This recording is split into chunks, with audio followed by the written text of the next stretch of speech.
What if Naruto wasn't just human, but the reincarnation of the Dark Dragon Emperor? A forgotten power awakens within him during the Chūnin Exams, and with it begins a destiny that will unite Hinata and Fū by his side. Chapter 1. Hiruzen Sarutobi was a tired man. He had retaken the position of Hokage only a year ago, after his successor, now predecessor, Minato Namikaze, died after the disaster that was the Kyuubi attack. Hiruzen sighed as he gazed at the picture of the blonde man.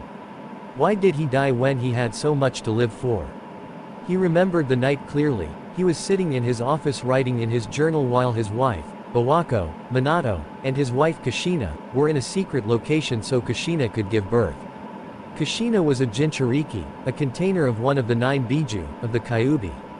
And when a female Jinchūriki goes into labor, the energy holding their seal together weakens and the biju has a chance to go free.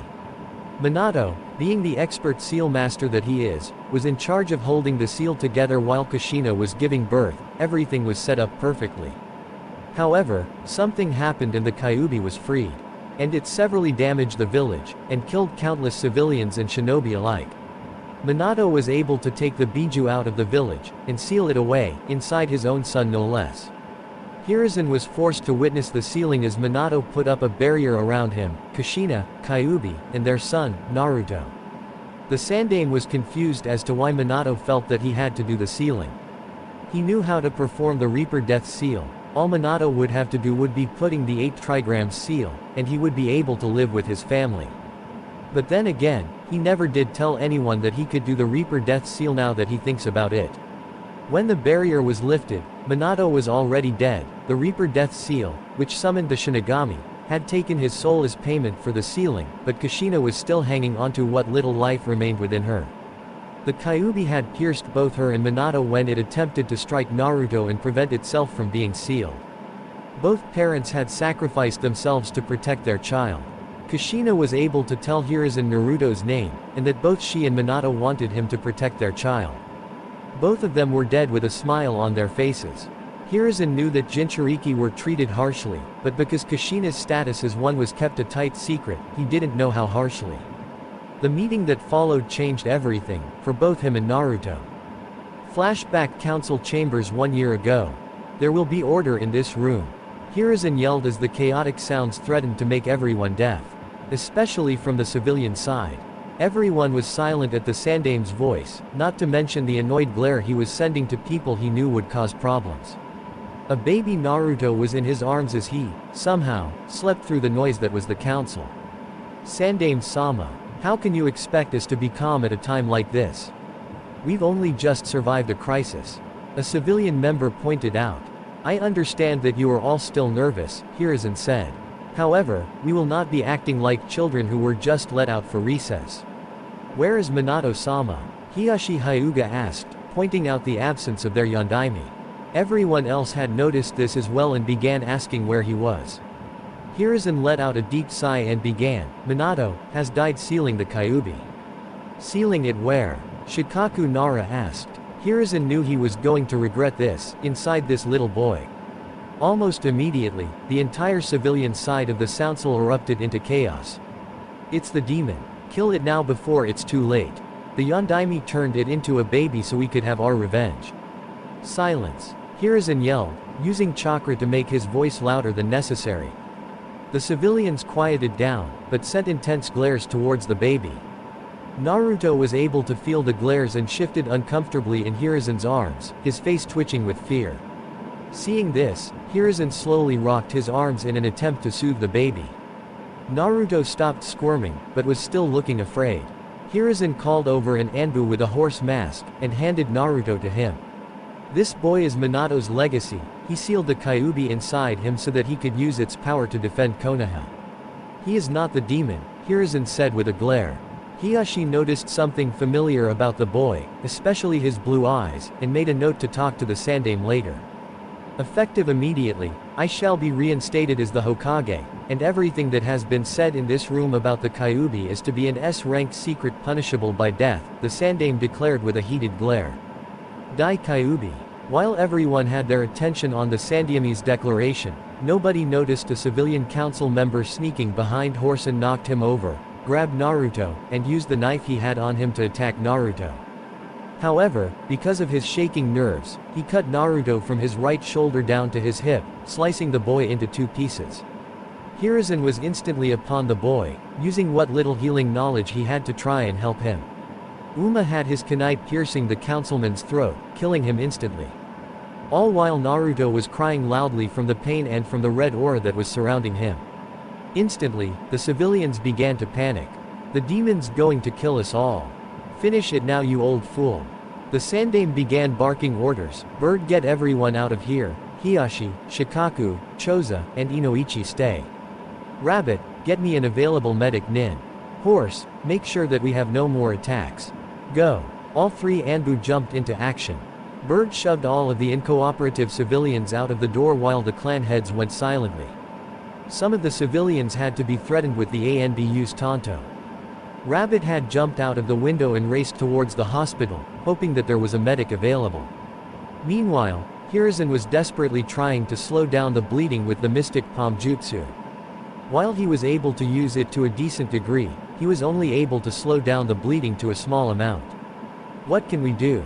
Choza Akamichi asked. Unless any of us knows a healing jutsu that is more powerful than what the Hokage is using, then there's nothing that can be done, Hiashi said. This is extremely troublesome, Shikaku said as he stood wide awake. I'm afraid that you're right, Inoichi Yamanaka sighed as he looked away from the crying baby. Inside the seal, the Kyuubi was growling in frustration as it pushed its chakra through the seal into his container's body. His 9 tails were waving around in a frenzied manner, showing his hidden nervousness. Human stupidity will never cease to amaze me, Kyuubi growled as one of its tails began to slowly shrink.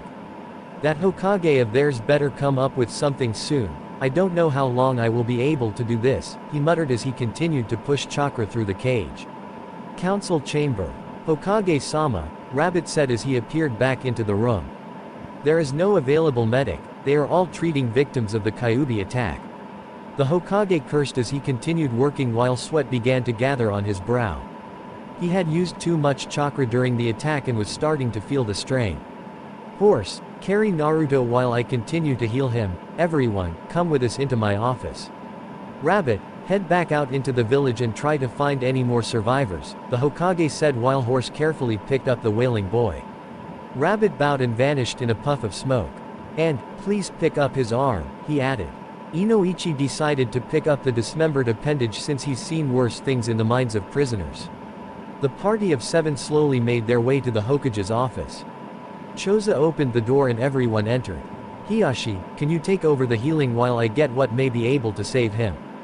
Horse, I want you to stand guard and make sure that nobody interrupts us. I don't care if it's the Raikudo Sennin himself. Nobody enters. Hiruzen asked. Hiashi nodded and activated his Byakugan while using the healing jutsu his wife had taught him. While Horse handed the crying Naruto to Choza before he exited the room. Let's be thankful that Hitomi taught you a couple of her healing jutsus, Shikaku said as he watched the healing. Hiashi just nodded as he kept concentrating. Hiruzen walked towards the picture of the Shadaime, Hashirama Senju, and picked it off of the wall, revealing a small seal on the wall. He bit his thumb and made a few hand signs and smeared his blood on the wall. In a puff of smoke, came a medium-sized scroll. He placed the scroll on his desk and began to unravel it, searching through the scroll desperately. Here it is. Hiruzen shouted triumphantly while spreading more of the scroll out, revealing what appeared to be a sealing formula. What is it? Shikaku asked as he looked at the scroll. The only thing that may be able to save Naruto, Hiruzen said. Bring him over here. Choza and Hiashi slowly walked over and placed Naruto on the desk. Inoichi placed his dismembered arm next to him. What I'm going to need of all of you is that you channel your chakra through Naruto when I activate this, Hiruzen said as he beckoned everyone around the boy. Hiashi was still healing him, but the injury was starting to get worse. The clan heads and the Hokage placed their hands around the boy and began molding their chakra. Please forgive me, Minato, but if I don't do this, Naruto will die. Hiruzen apologized in his thoughts. The Sandame then made several hand sighs before ending on dragon and shouting, Kinjutsu, Jongu transfer. The scroll began to glow, and hundreds of black tendrils erupted from the seal before they lunged towards Naruto and began to burrow their way inside his body. Everyone began to feel a drain on their chakra and saw that the tendrils were touching their hands while absorbing the chakra at a fast pace. Eventually, Hiruzen dropped down to one knee as he ran out of chakra to give. Following him was Shikaku, Inoichi, and Hiyashi. Choza was able to hang on for a little while longer before he had to pull back, his face covered in sweat. Everyone was forced to watch as Naruto was enveloped in red chakra that the tendrils were also absorbing. They were slowly turning a crimson color as the chakra was absorbed. Inside the seal, even the Kyuubi was feeling the drain on its chakra as the tendrils began to nestle in Naruto's body. All that he had left was 2 taels worth of chakra. This may be draining, but I can see the benefits that this will give the kid. Kyuubi noted as he observed the changes going through Naruto's body. It's done, but I'm going to have to sleep for a while because of this, the chakra beast mumbled as he laid his head on his paws and began to close his eyes. Before he closed his eyes, he thought, I'm interested in seeing how this will play out in the future. I've got my eye on you, kid. With that, the Kyuubi closed his eyes and entered a well-deserved rest. Outside, everyone was taking deep breaths as they tried to recover some of their chakra. They looked and saw that the tendrils had stopped moving through the boy's body, but several of them were still wiggling out of the space where he was dismembered. The tendrils shot out and grabbed his arm before pulling it towards him and stitching the arm back to his body. The arm began to move around as Naruto began to use it normally. He was still crying due to all that happened. What was that? Inoichi asked as he shakily got to his feet. Hiruzen used his desk to get up and said, a kinjutsu that the Shadaime stole from Taki after they tried to assassinate him. What does it do? Shikaku asked as he observed the now sleeping blonde. It turns the person using it into a host for thread-like tendrils and gives them a wide range of abilities, the Hokage explained. What kind of abilities? Shikaku inquired. The Sandaime took a deep breath before starting. It will allow Naruto to absorb the hearts of his enemies and gain their elemental affinity, plus the knowledge of whatever jutsu they might know.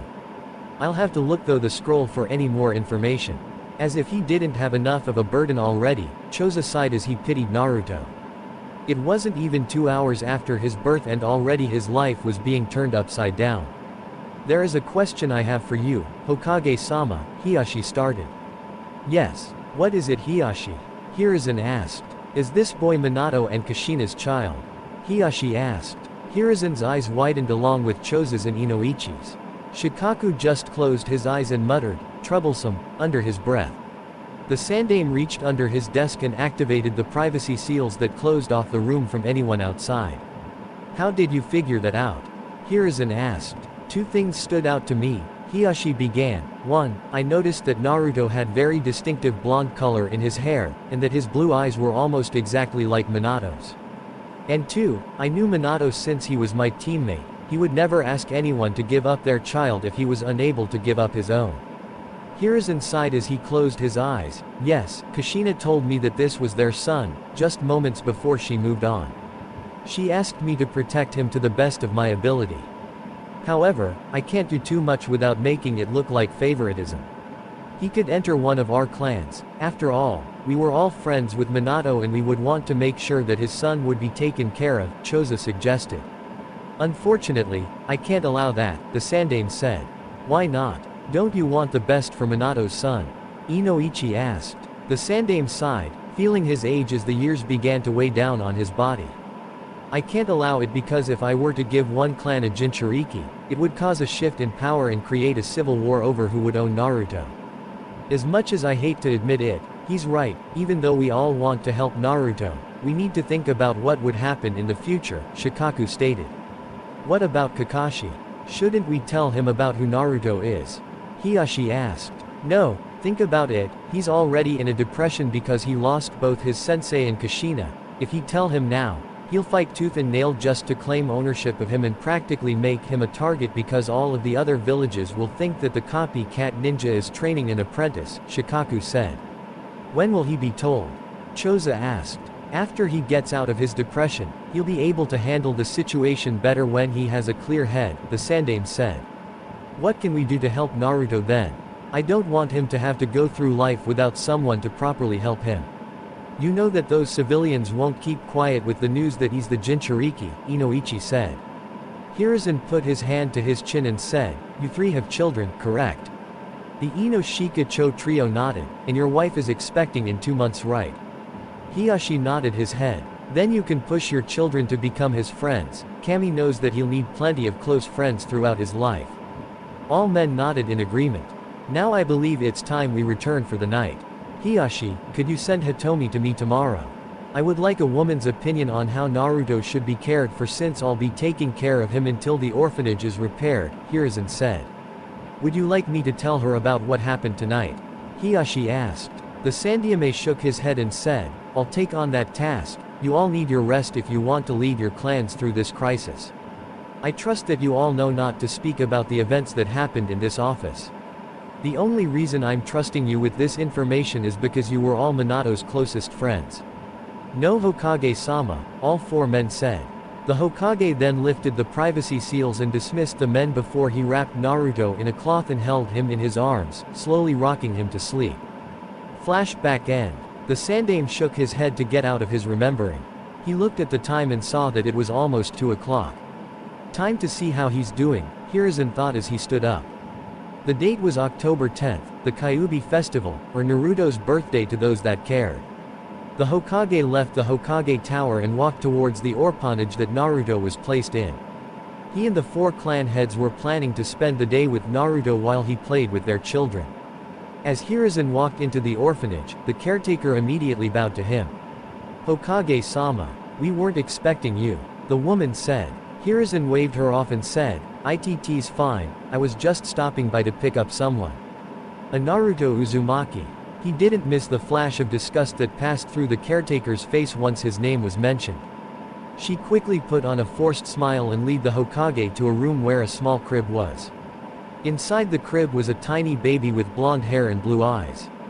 Hiruzen noticed that he was unhealthily thin, and that there were faded bruises on his body. "Why is he so thin? And covered in bruises?" the Hokage asked, already knowing that the woman would lie. Hiruzen must have been a fortune teller, because the woman said, "He refuses to eat most of the food we give him, and the bruises are because he keeps bumping into things when he crawls around. So you just let him crawl around unsupervised?" Hiruzen asked, raising an eyebrow to make it look like he was believing the tall tale. "Of course not, those are from when he gets out of his crib when he's supposed to be napping," the caretaker said as she believed that the Hokage believed her. Hiruzen knew just how to do 2 things, make Naruto happy and piss off the caretaker, that was clearly doing her job to care for all children. "Well, it looks like you're a little genius, aren't you, Naruto-kun?" Hiruzen said as he picked up Naruto. The small baby just looked at him with a small hint of fear on his face, something that didn't escape the aged Hokage's eyes. "Well, we better get going, there are some people expecting us," Hiruzen said as he took Naruto in his arms and left the orphanage, leaving behind a fuming caretaker. She was hoping that the Hokage would get angry at the boy for the lies that she was telling him, but she didn't know that a shinobi was trained to detect lies. Only a trained shinobi could truly hide the truth from the lies. The Hokage then performed a shunshin and appeared at the Akamichi compound where Naruto was welcomed openly. He walked into a large, small in Akamichi standards, dining room where waiting for him was the Ino-Shika-Cho trio and their children, and Hiyashi, Hitomi, and Hinata Hyuga were also present. All of the children were in a small play area surrounded by a fence. Like his father, Shikamaru Nara was sleeping in a pile of stuffed animals. Choji Akamichi and Ino Yamanaka were playing with some building blocks, a small smile on their faces. Hinata was just sitting by herself while playing with a small stuffed fox and monkey. Hiruzen walked over to the children and placed Naruto in the play area, where he just nervously crawled over to the pile of stuffed animals and timidly picked up a stuffed from before hugging it gently. All of the adults watched as Naruto moved to a far corner and continued to hug the frog like it was a shield. Hiruzen saw how he would look at the other children with some fear in his eyes. Obviously there was more going on in the orphanage than he was aware of. "I've failed all 3 of them," Hiruzen softly whispered. "What are you talking about, Hokage-sama?" Inoichi asked. Hiruzen sighed and said, "It appears that Naruto has had poor treatment in the orphanage. When I picked him up, he was very thin and there were bruises that were slowly healing. How can you allow them to continue doing this to him?" Hitomi demanded with a glare. Hiruzen cringed at the woman's glare and said, I've had all the civilians who attempted to assassinate him executed, but I can't do anything to the people who work in the orphanage because it's controlled by the civilian council. All we can do is make sure that he gets the bonds that he needs, Choza said. Hey, look at this, Shikaku said, lazily pointing at the play area. All the adults looked and saw what was happening. Hinata had crawled over to Naruto and held out the stuffed fox for him to play with. Naruto looked at the fox before gently taking it. He then held out the stuffed frog for her to take, but Hinata just shook her head and gave him a small smile. Naruto then gave a small smile of his own before he started to play with Hinata. Kawaii. Hitomi softly squealed at the cute sight. Hiruzen chuckled and turned towards Hiyashi before asking, weren't you and Minato planning on a betrothal between your children? Yes, but we were planning on going over the details after Naruto's birth since he had no free time to spare beforehand, Hiyashi said. Me and Kushina-chan supported it. Hitomi said. Did you think that they would like each other? Inoichi asked. Think. We knew that they would. Mother's intuition after all. Hitomi declared proudly. Shikaku sighed and said, troublesome, women just seem to know almost everything about their children. Well, they did give birth to them, Choza pointed out. Has there been any changes with his Jongu? Hiyashi asked.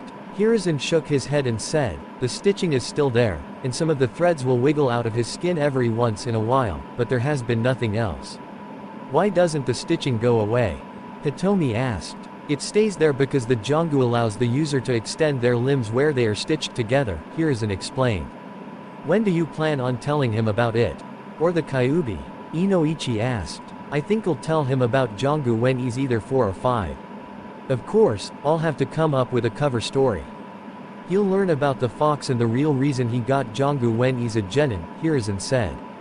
That seems like a good idea, Shikaku said. Most clan children start training around that age, so he'll be just like them. And he'll probably be mature enough to handle the knowledge that he's a Jinchūriki when he's a genin. But, what if someone tells him about the Kyuubi beforehand? We'll cross that bridge if it comes to that, Choza said. Choza's right, we shouldn't worry about that right now. We should be celebrating Naruto's birthday, Hiruzen said. You know, speaking of telling people things, what are we going to do about Kakashi? Inoichi asked. He's still in depression. And it seems like he's taken a part of his lost team and made them as his own hobbies, Hitomi told him. Obito's chronic lateness and Sharingan, Choza said. Rin's concern for teammates, Shikaku said. Though he's not as worrisome as she was. And Minato's love for Jiraiya's books, though he only reads the smut while Minato just read his adventure story, Hiruzen said. Inside he was crying, I can't believe I had to call his holy work smut.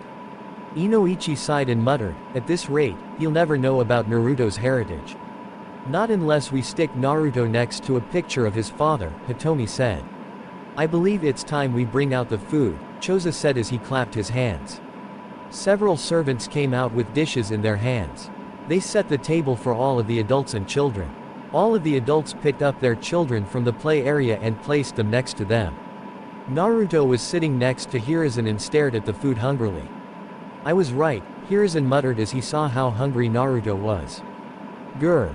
Choza. Inoichi scolded. It wasn't me. The Akamichi head protested. Hitomi began to giggle behind her hand while Hiyashi was fighting a smirk that was forming on his face. Something you'd like to share, Hitomi? Shikaku asked. That was Hinata's stomach. Hitomi laughed. A few moments later, everyone was laughing at that little piece of information, though Hiyashi was just chuckling. Now that I think about it, Inoichi began, it's a good thing Minato was your teammate Hiyashi. How so? The Hyuga head asked. Back when we were in the academy, you were as cold as your father was. When you trained with Minato, you began to open up more, not to mention you were starting to smile instead of just giving everyone either a cold glare or an arrogant smirk, Inoichi explained. Hiyashi sighed and said, I still have to act like a cold bastard with a stick up my ass around the Hyuga elders so they think I'm still the Hyuga image of perfection, instead of how I am now. You must be an amazing actor then, Hiruzen said. Well, Jiraiya's sensei did make me the inside man when we would perform an infiltration mission, Hiyashi explained. Minato-kun was a horrible actor, Hitomi remarked. Everyone nodded in agreement. Hiruzen looked down at his plate and saw that Naruto was practically inhaling whatever food he could reach. Choza, I think there's someone who could eat more than an Akimichi, Hiruzen said. Choza looked over and saw that Naruto was eating at a fast pace. Oh hell no. I'm not losing my title of biggest eater to a baby of all things. With that, Choza began to eat whatever food he could grab. Hitomi had to smack his hand away when he tried to grab a portion of Hinata's. After several minutes of watching the two, Naruto was eventually defeated by the round man. The small blonde yawned before he fell asleep in his chair. Oh Kami, he's going to eat everyone out of house and home. Hitomi cried. Please, just wait until he's introduced to ramen, then we can worry, Shikaku pointed out. It's a cursed Uzumaki gene to love ramen, Hiruzen said. It also doesn't help that Minato was a ramen addict himself.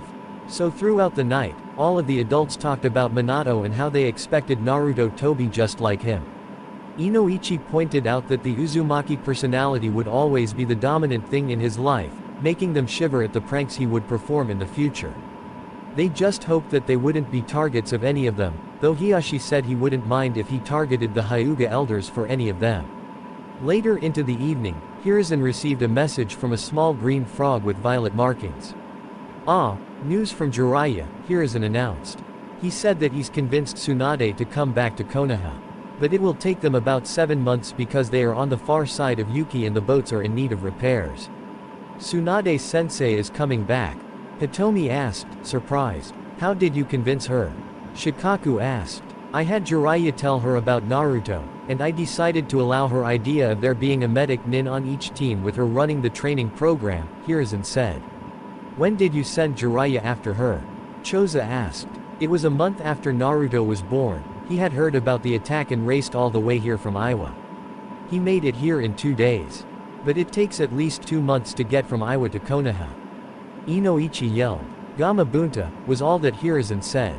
Everyone nodded in understanding. They knew that the Toad boss could cover great distances easily, especially if motivated with sake. Later into the night, all the children had fallen asleep, so the adults bid each other goodbye and left to their respective homes. Hiruzen dropped Naruto off back in the orphanage and signaled his personal Anbu guard. Hokage-sama, Cat and Tiger knelt down before their leader. Make sure that nothing happens to Naruto tonight. If anyone comes after him, bring him directly to me, Hiruzen commanded. Hi, Hokage-sama, both Anbu said before they jumped back into the shadows. Hiruzen let out a sigh as he adjusted the hat and began walking to the Sarutobi compound. His thoughts directed towards the future. Chapter 2, First Heart. Naruto Uzumaki didn't live a good life. He was ignored by most of the kids his age, and hated by most of the adults. The only ones that didn't hate him were the Hokage, and the Ichirakus who ran the ramen stand. He never understood what made him so unlikable to many people. He tried to be nice to others, but they still ignored him. He used to think that it was because of the strange stitches on his side, but then realized that it would be stupid to hate someone because of that. He learned that he would have to hide his sadness since he saw that people seemed to enjoy seeing him suffer. So he just gave everyone a big grin with closed eyes. He kept his eyes closed because he knew that no matter what he did, he couldn't hide the sadness that would show. Currently, Naruto was on his way back to the orphanage after spending the day at Ichiraku. He ate as much ramen as possible without spending all his money. He snuck back in through a hole in his room, before covering it back up with a small rug. Naruto sighed as he climbed back into his rickety bed and closed his eyes. However, before he could fall asleep, he was yanked out of bed by someone. He looked up and saw that it was the caretaker that was dragging him by his arm. Hey, let me go. Naruto cried as he started to struggle, only to get punched in the head by the woman. Shut up, you little monster. The nasty woman growled as she opened the door to the orphanage. She then proceeded to throw Naruto into the cold winter night. You've overstayed your welcome here. Now leave and don't come back. With that, she slammed the door in Naruto's face. Naruto just sat there in shock, still processing what had just happened. When he realized that he was just kicked out of the orphanage, he stood up and began to walk into the dark streets of Konoha. The young Uzumaki kept to the alleyways since he knew that it would be a very bad idea to walk out in the open. He wanted to go to Ichiraku's but knew that they would be closed at this hour. He thought about going to the Hokage, however he decided that since he hasn't seen him in over a month that he was very busy. Naruto eventually found a small cardboard box that was under an awning. Naruto decided to make it his new home. So the young boy crawled inside and curled himself into a tiny ball before falling asleep. "To-san, Ka-chan, please help me," were the last thought Naruto had before succumbing to a dreamless sleep. Hokage's office. Curse this damned paperwork. Where does it keep coming from? How the hell did Minato get it done so fast? Hiruzen thought as he went through each paper, trying to finish up quickly so he could try to go and see Naruto. He and the clan heads weren't able to make another meeting after the one where Naruto was only 1 year old. "Those damned council members on the civilian side are keeping me away from Naruto too much," Hiruzen growled as he finished what he considered the last paper for the evening. He sighed as he leaned back into his chair, thinking about how lonely Naruto might have been. He took out his crystal ball and used it to try and find Naruto. First he looked at his room in the orphanage, but it was surprisingly bare of everything. "What?" Hiruzen screamed as he shifted the view around the orphanage until he saw the caretaker throwing all of Naruto's stuff into a bonfire. Hiruzen growled as he desperately searched with his crystal ball for Naruto. The image kept changing to different places in Konoha, but couldn't find him. "This is not good," the Sandaime said as he summoned an Anbu. "Get me Hinata Hyuga, Shikaku Nara, Choza Akamichi, and Inoichi Yamanaka," Hiruzen ordered. "Hi, Hokage-sama," the Anbu said as he vanished in a puff of smoke. Several minutes later, the aforementioned men walked through the door and saw that their leader was in distress. "You called for us, Hokage-sama?" Shikaku asked. "Hi, I wish it was on better terms, but I have some grave news," Hiruzen said as he sighed. "What is it?" Choza asked. "Naruto's gone missing," Hiruzen said. That shocked all of the clan heads to the core. "What happened?" Hiashi growled. He had already lost his brother earlier in the year, and maybe the respect of his nephew. He wasn't going to lose the only connection with his best friend. "I suspect that he was kicked out of the orphanage tonight, but I haven't been able to locate him at all, and I've been looking through the crystal ball for the past half hour," Hiruzen said. "You know for a fact that Tsunade's going to thrash people for this when she gets back from that gambling fair," Choza said. "Maybe we could blame it on Orochimaru, that'll take care of a problem for us," Shikaku muttered. They all shared a chuckle at that before turning serious again. "Do you want us to go and try to find him?" Choza asked. Hiruzen shook his head and said, "You should just send out your most trusted clan members, or in Hiyashi's case, most trusted branch members. It would look too suspicious if you were to go out and look yourselves." "Yeah, but we're going to leave Tsunade to you," Inoichi said as he and the other clan heads rushed out of the room before Hiruzen could protest. "I better start going over my will," the Sandaime thought as he reached into his desk and pulled out a scroll. "I, Hiruzen Sarutobi, hereby leave my entire Ika Ika Paradise collection to my son Asuma Sarutobi." 1 month later. Needless to say, Tsunade was royally pissed, and the Hokage didn't die.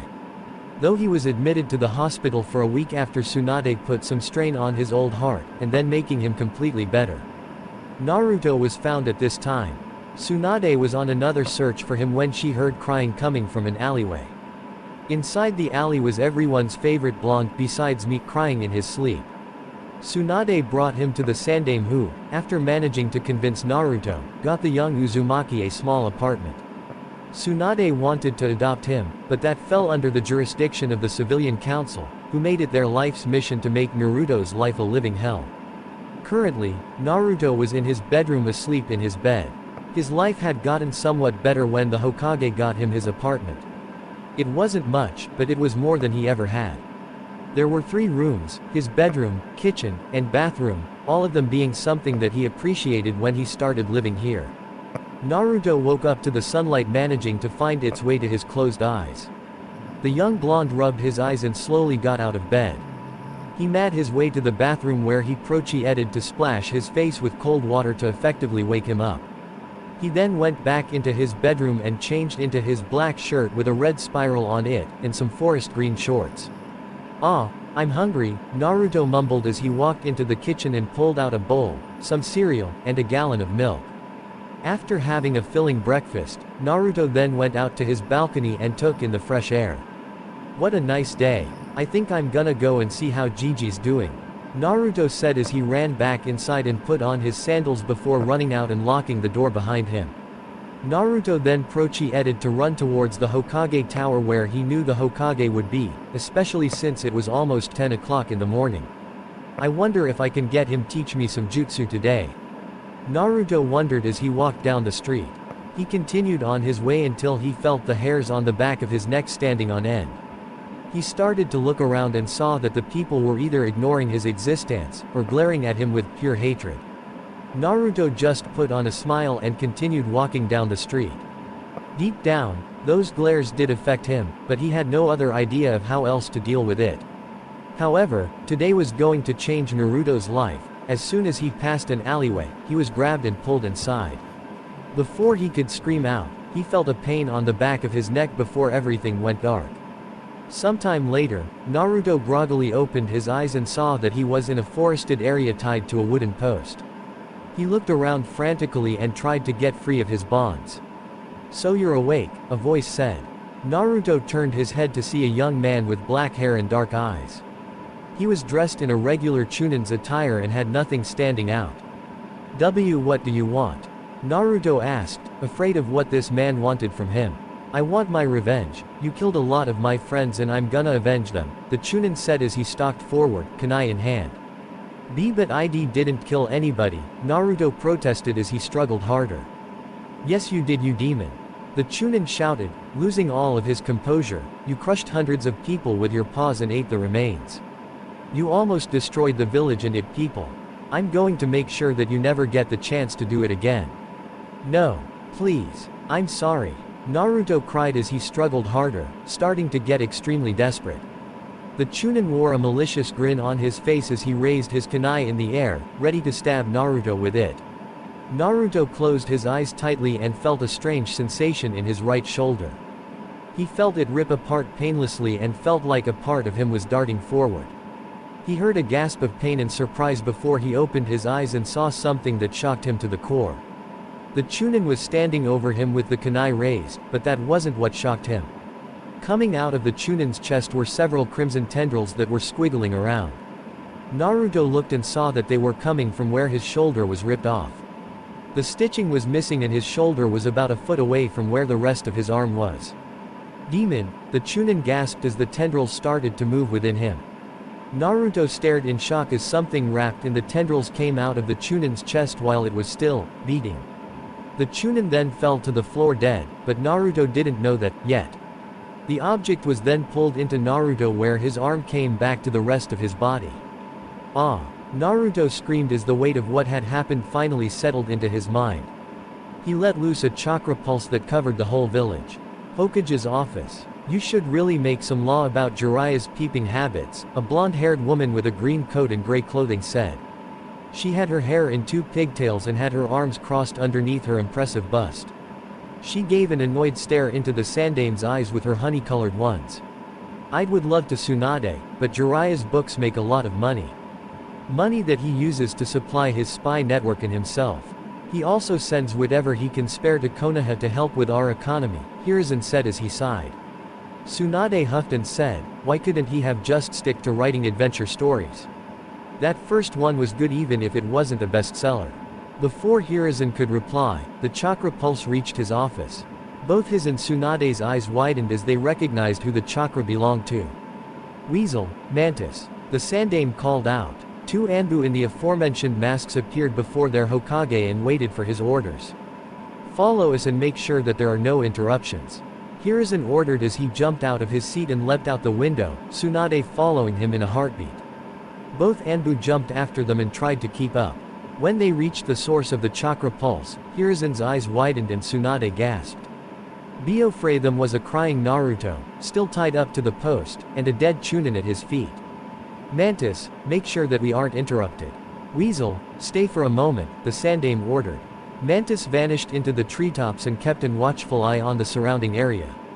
Hiruzen then shunshined over to Naruto and cut the ropes holding him in place. Tsunade rushed over to him and hugged him tightly as he cried into her shoulder. Tsunade began whispering comforting words into his ear until he cried himself to sleep. "Weasel, do you know who this is?" Hiruzen asked as he turned over the body of the dead Chūnin. Daichi Uchiha, not a member who stands out, but not weak either, Weasel said after taking a good look at the Chūnin. Hiruzen sighed and called Tsunade over, Naruto still clutching to her in his sleep. Can you see if he still has his heart? Tsunade used her free hand to run a diagnostic jutsu on the body before pulling away. No, his heart's not there. All of the veins connecting to it have been cleanly severed. Now I want you to check Naruto. I think that his Jongu has activated, Hiruzen said. Tsunade nodded and started to check Naruto. After a couple minutes, she stopped the jutsu and faced the Sandaime. The threads are moving erratically, trying to move the stolen heart to an area in Naruto's body where it will cause little discomfort, Tsunade explained. The Sandaime sighed and said, bring him back to my office. Weasel, you go and summon Hinata Hyuga and Inoichi Yamanaka to my office. Mantis, the Anbu appeared before him, if anyone asks about what happened, tell them that a new way to dispel genjutsu was being tested out before it went out. Speak nothing about what really happened here. The Anbu nodded before they disappeared again. The remaining 2 conscious people then left for the Hokage's office. After 5 minutes of waiting, Hiashi and Inoichi walked in with Weasel behind them. Weasel shut the door just as Hiruzen activated the privacy seals. Upon seeing Naruto clutching to Tsunade, Hiashi asked, what happened?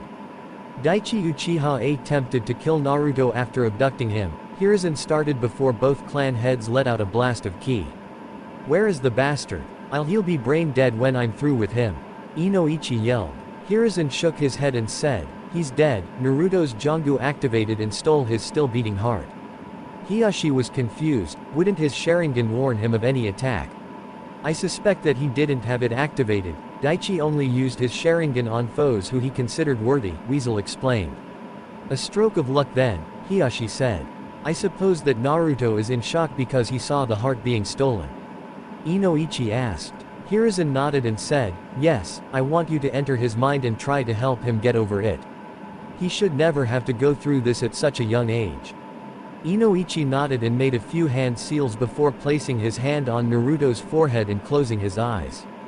Naruto's mindscape. Inoichi opened his eyes and saw that he was standing in what appeared to be a dimly lit sewer. This isn't as bad as I thought it would be, the Yamanaka head thought as he looked around. The appearance of Naruto's mind was a little disturbing to him though since it reflected how Naruto felt. His own mind was a nice and peaceful forest, and his daughter Ino's was a field of flowers. Naruto's mind only showed that he was lonely and depressed. Inoichi then decided to walk deeper into Naruto's mind in order to find him. After what felt like an eternity of walking, he reached a giant cage that had a piece of paper on it with the kanji for seal on it. Is this what I think it is? Inoichi thought as he peered inside. He was met with a giant red eye that lazily stared at him. You're not my jailer, a booming voice said as Inoichi realized what he was seeing. Kei Kyuubi, Inoichi gasped as he saw the Biju fully illuminated behind the cage. The only thing that confused him was the fact that he only had 5 tails and what appeared to be the stump of a 6th. I know what you're wondering, what happened to my tails, right? Kyuubi asked, to which Inoichi just dumbly nodded. Remember the night I attacked? When your Hokage used that kinjutsu to save the boy, it drew upon my chakra when you and your allies ran out. Let me tell you, I was left with 2 tails worth of chakra. Why are you being so civil with me? Inoichi asked. Kyuubi snorted and said, because right now, you're the only one who can make sure that my jailer doesn't become a brain-dead idiot. If you want to find him, he's down that hallway. Kyuubi pointed a claw in the direction Naruto's consciousness had retreated to.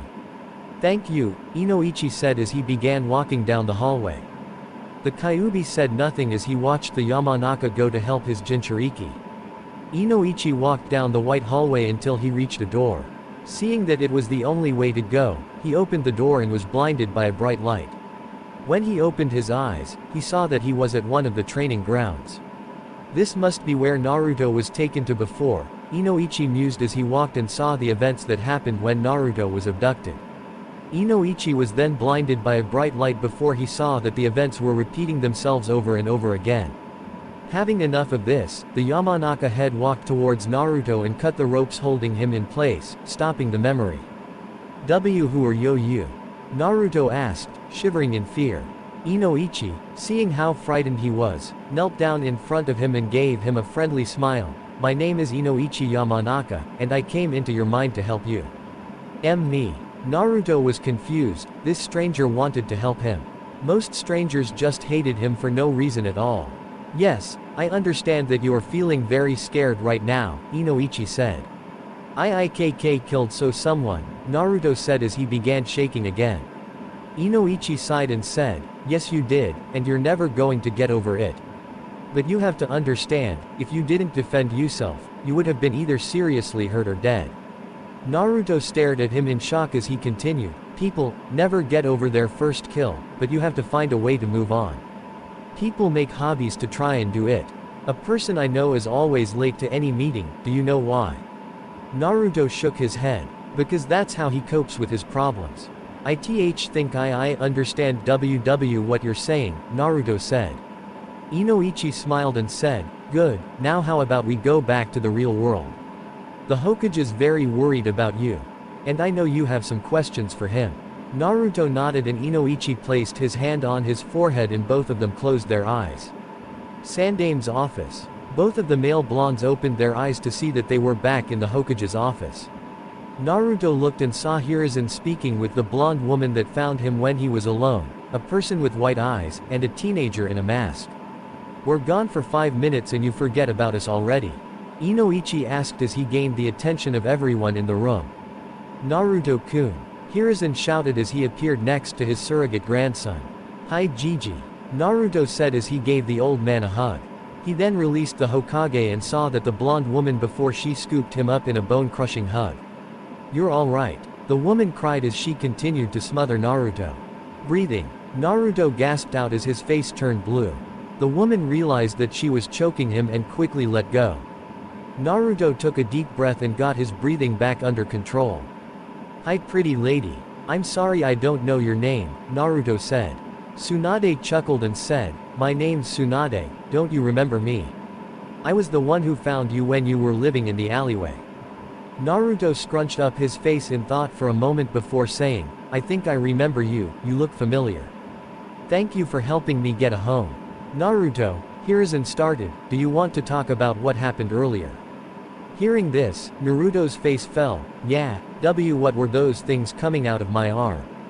Hiruzen sighed and said, to explain it clearly, I would have to talk about the day of your birth. We had just survived the Kyuubi attack and were recovering.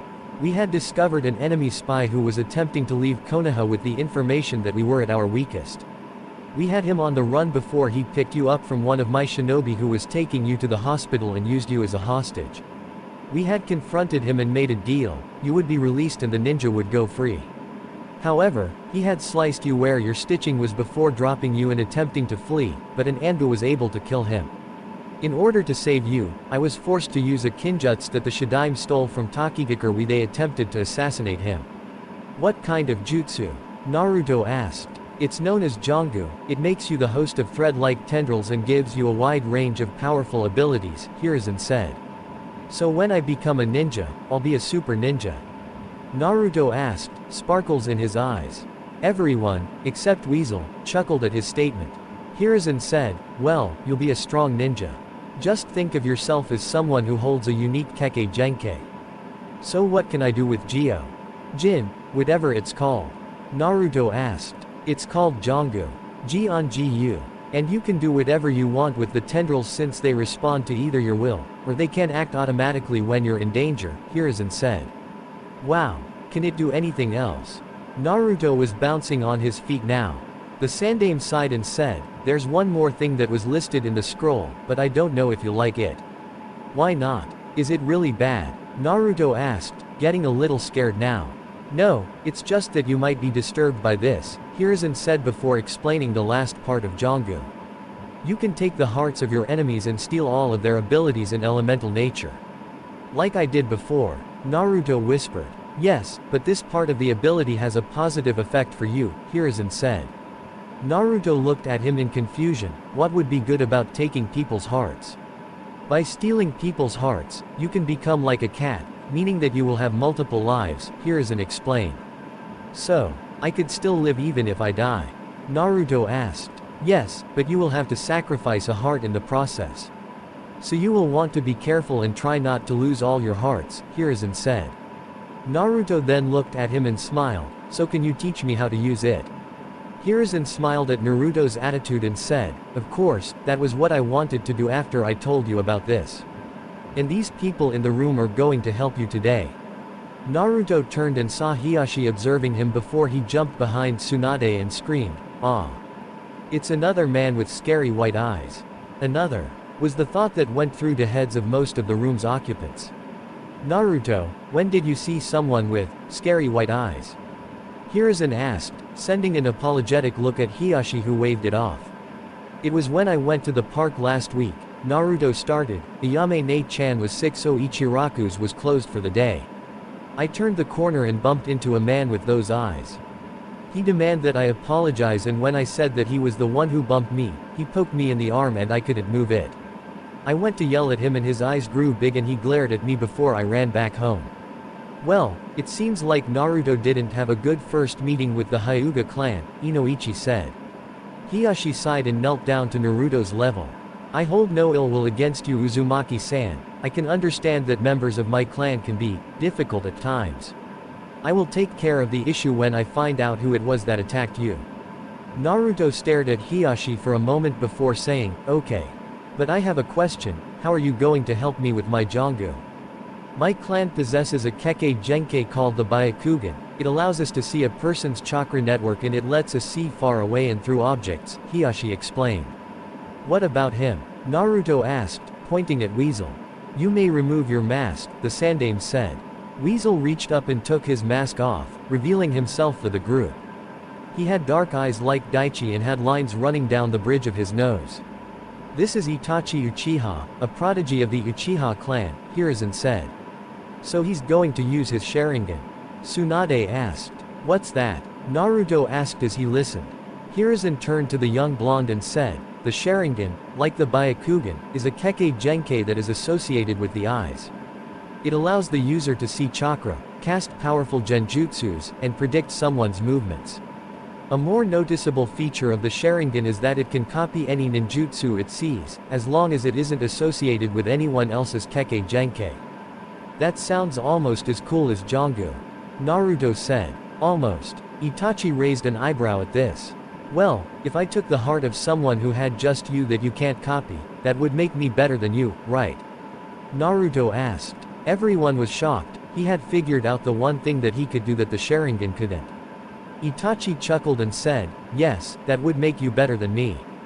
Now let's get started. Naruto, come here, Hiruzen said, beckoning Naruto to him. Naruto jogged over and stood before the Hokage. First, we're going to have you access your chakra. Hiruzen started as Hiyashi and Itachi activated their Byakugan, Sharingan to observe the blonde Jinchūriki. How do I do that? Naruto asked. Hiruzen thought of the best way to word it for the boy. Do you feel a warm feeling in your gut? Naruto nodded. You need to try to grab that feeling and pull it to the surface. Try to make it flow through you. It becomes easier if you put your hands into this seal. He showed Naruto the ram seal. After correcting his mistakes in making the seal, Naruto attempted to draw out his chakra. He felt that warm feeling like the Hokage said and tried to pull it to the surface.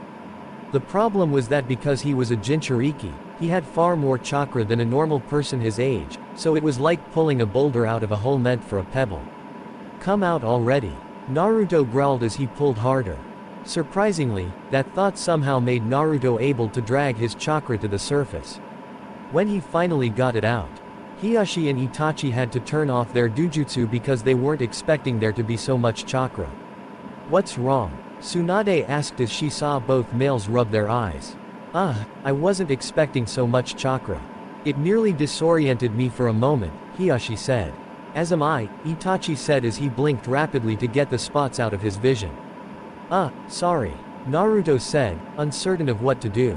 There's no need for apologies, Naruto-san, Itachi said. Indeed, we just didn't expect you to have so much chakra, Hiyashi put his 2 cents in. Is that a good thing? Naruto asked.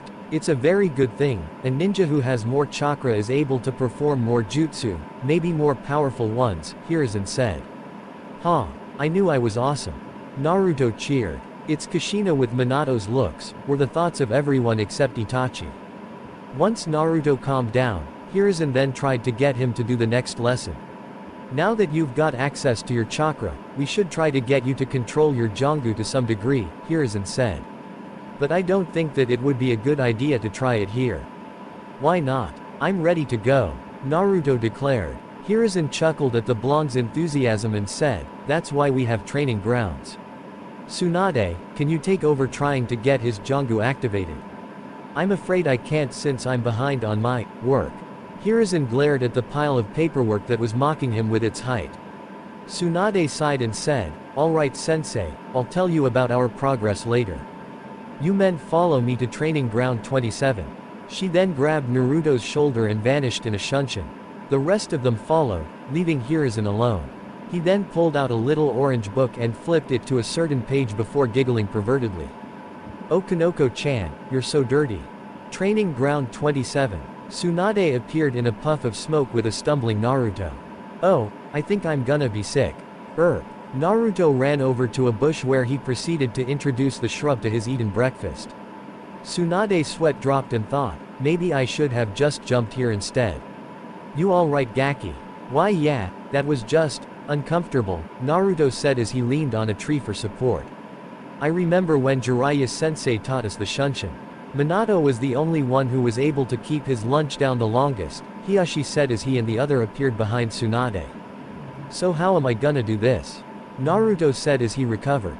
Well, Tsunade started as she pulled out a small scroll, opened it, and began to read from it. First you have to gain control of the tendrils that are in your body. So just close your eyes and try to feel them as they move throughout you.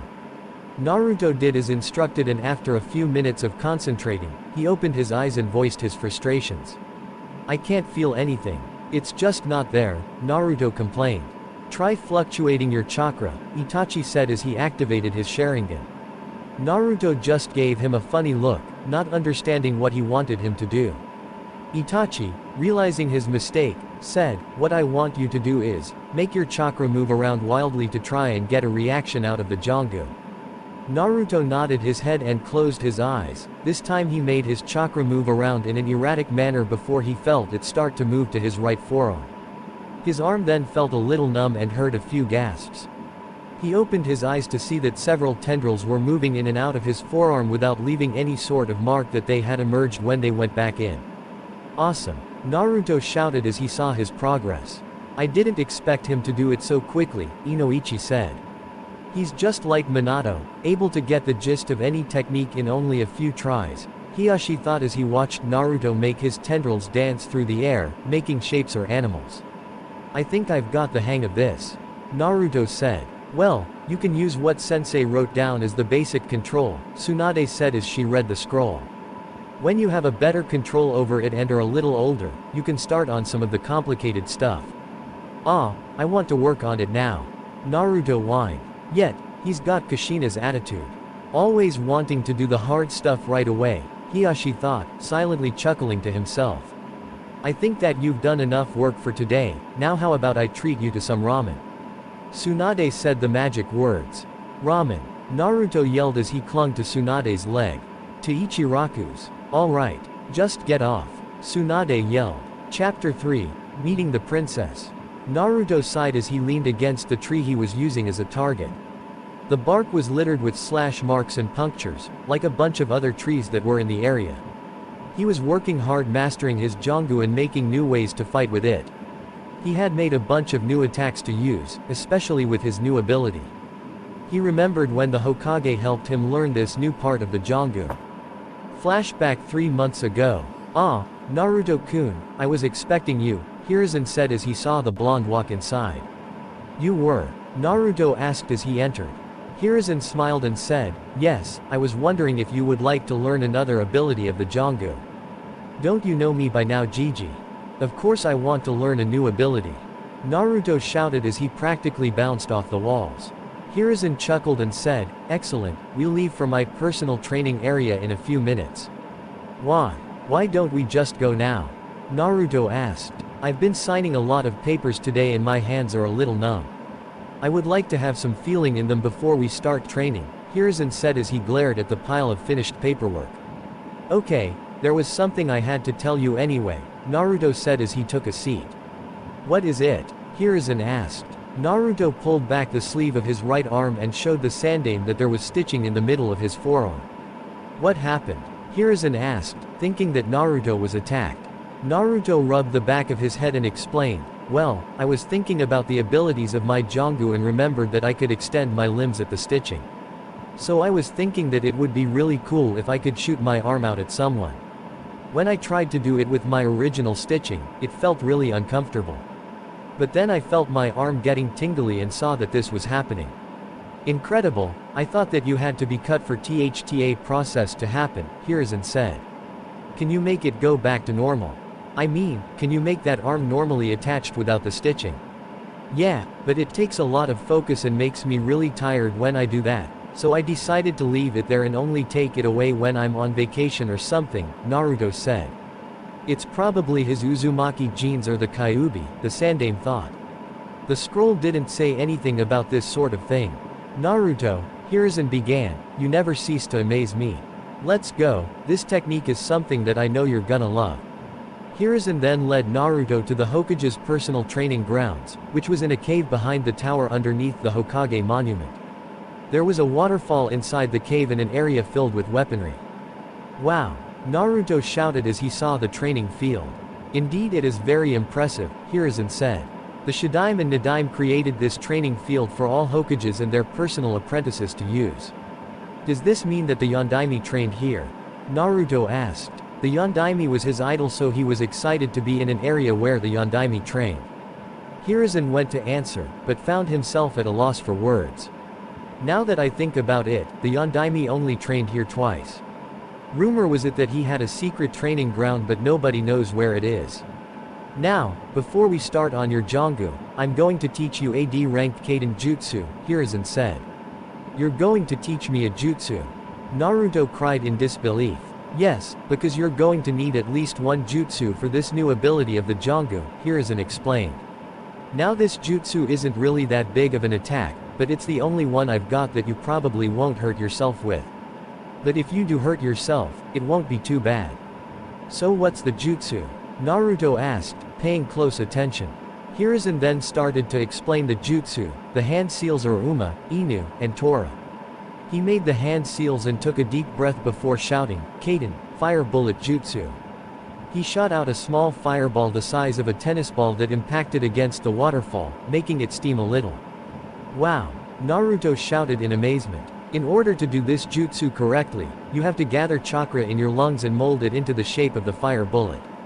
Then you take a deep breath and exhale the air after it mixes with your chakra.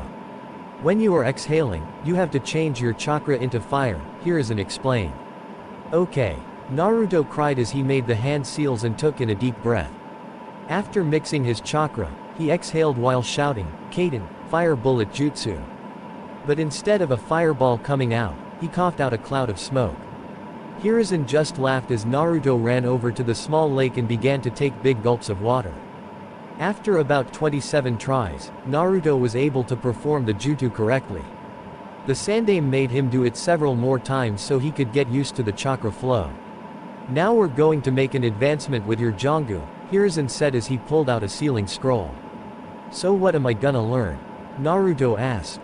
Hiruzen chuckled at his enthusiasm and said, you're going to use the Jongu to make your hearts fight for you.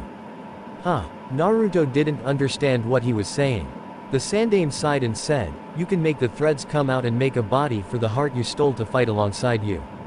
I still don't get it, Naruto said as he ratcheted the side of his head. Hiruzen then tried to explain it though another approach, pull off your arm and have a bunch of threads come out. Naruto did as instructed and a fair amount of threads came out and formed a sphere the size of the hat Hiruzen was wearing. Now, can you feel your second heart? Naruto nodded. Try to move it into that sphere.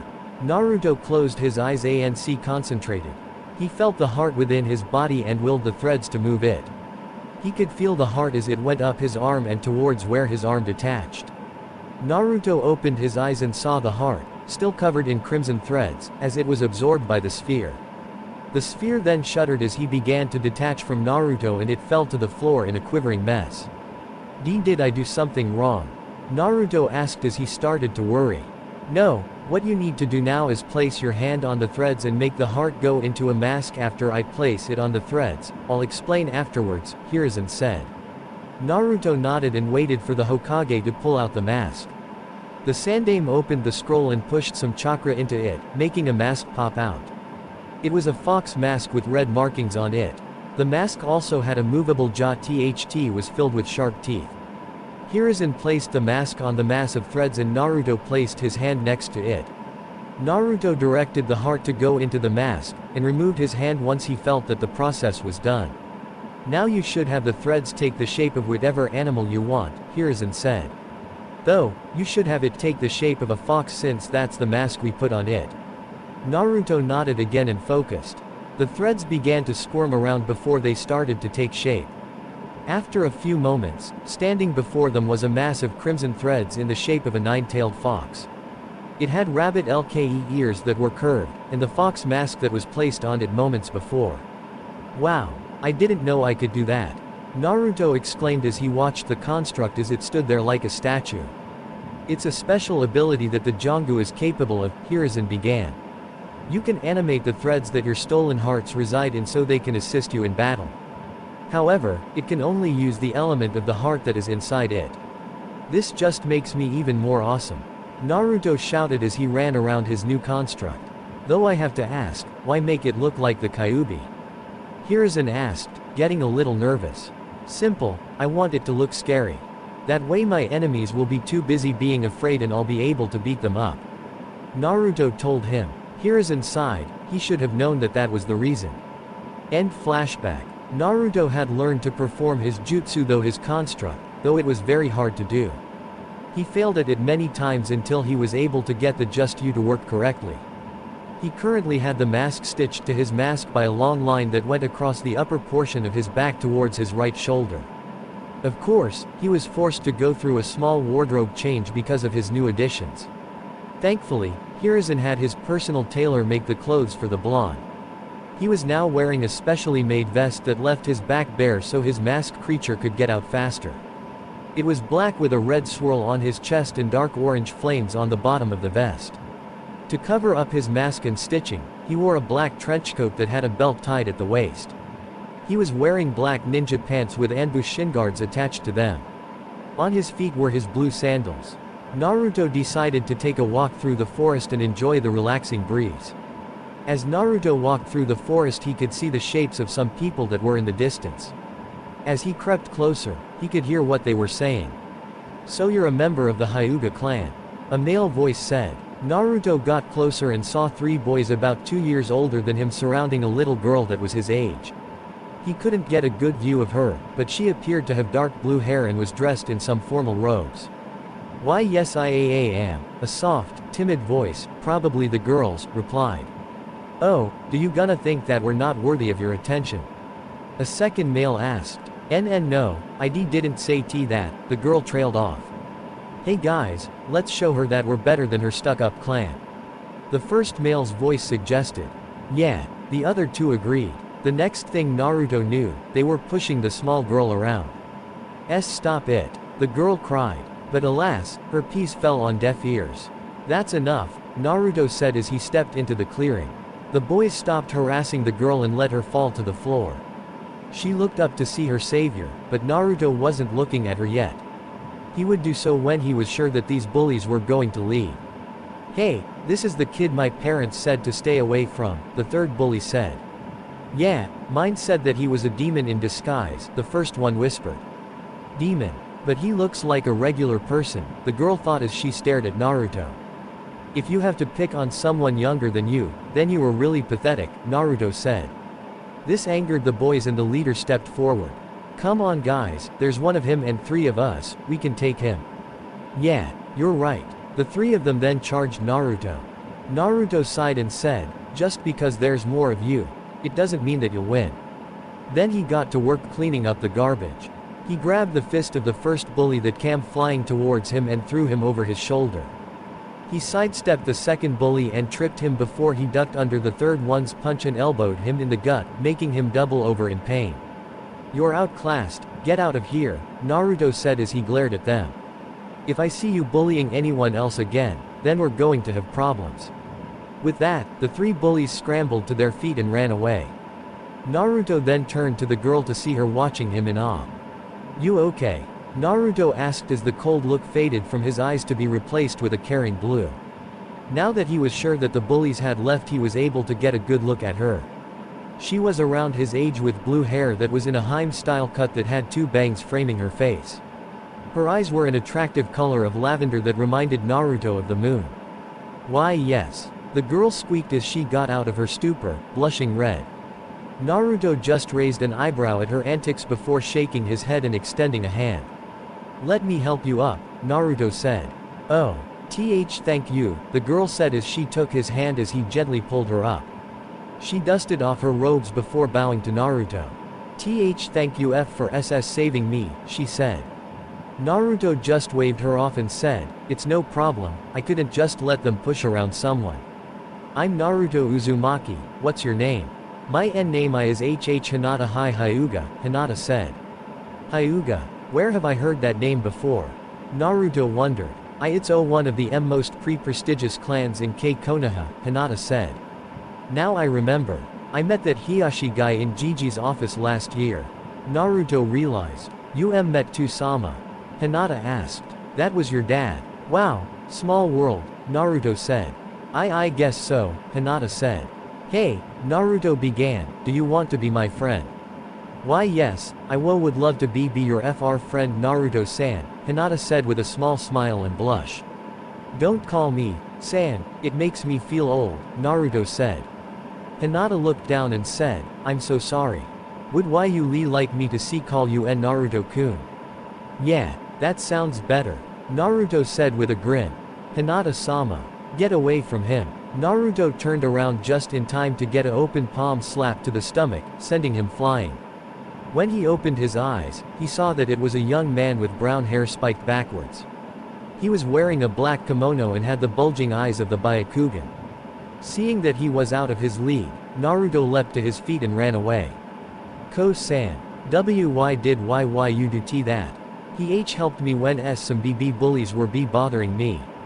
Hinata cried. Don't be fooled by its lies, Hinata-sama.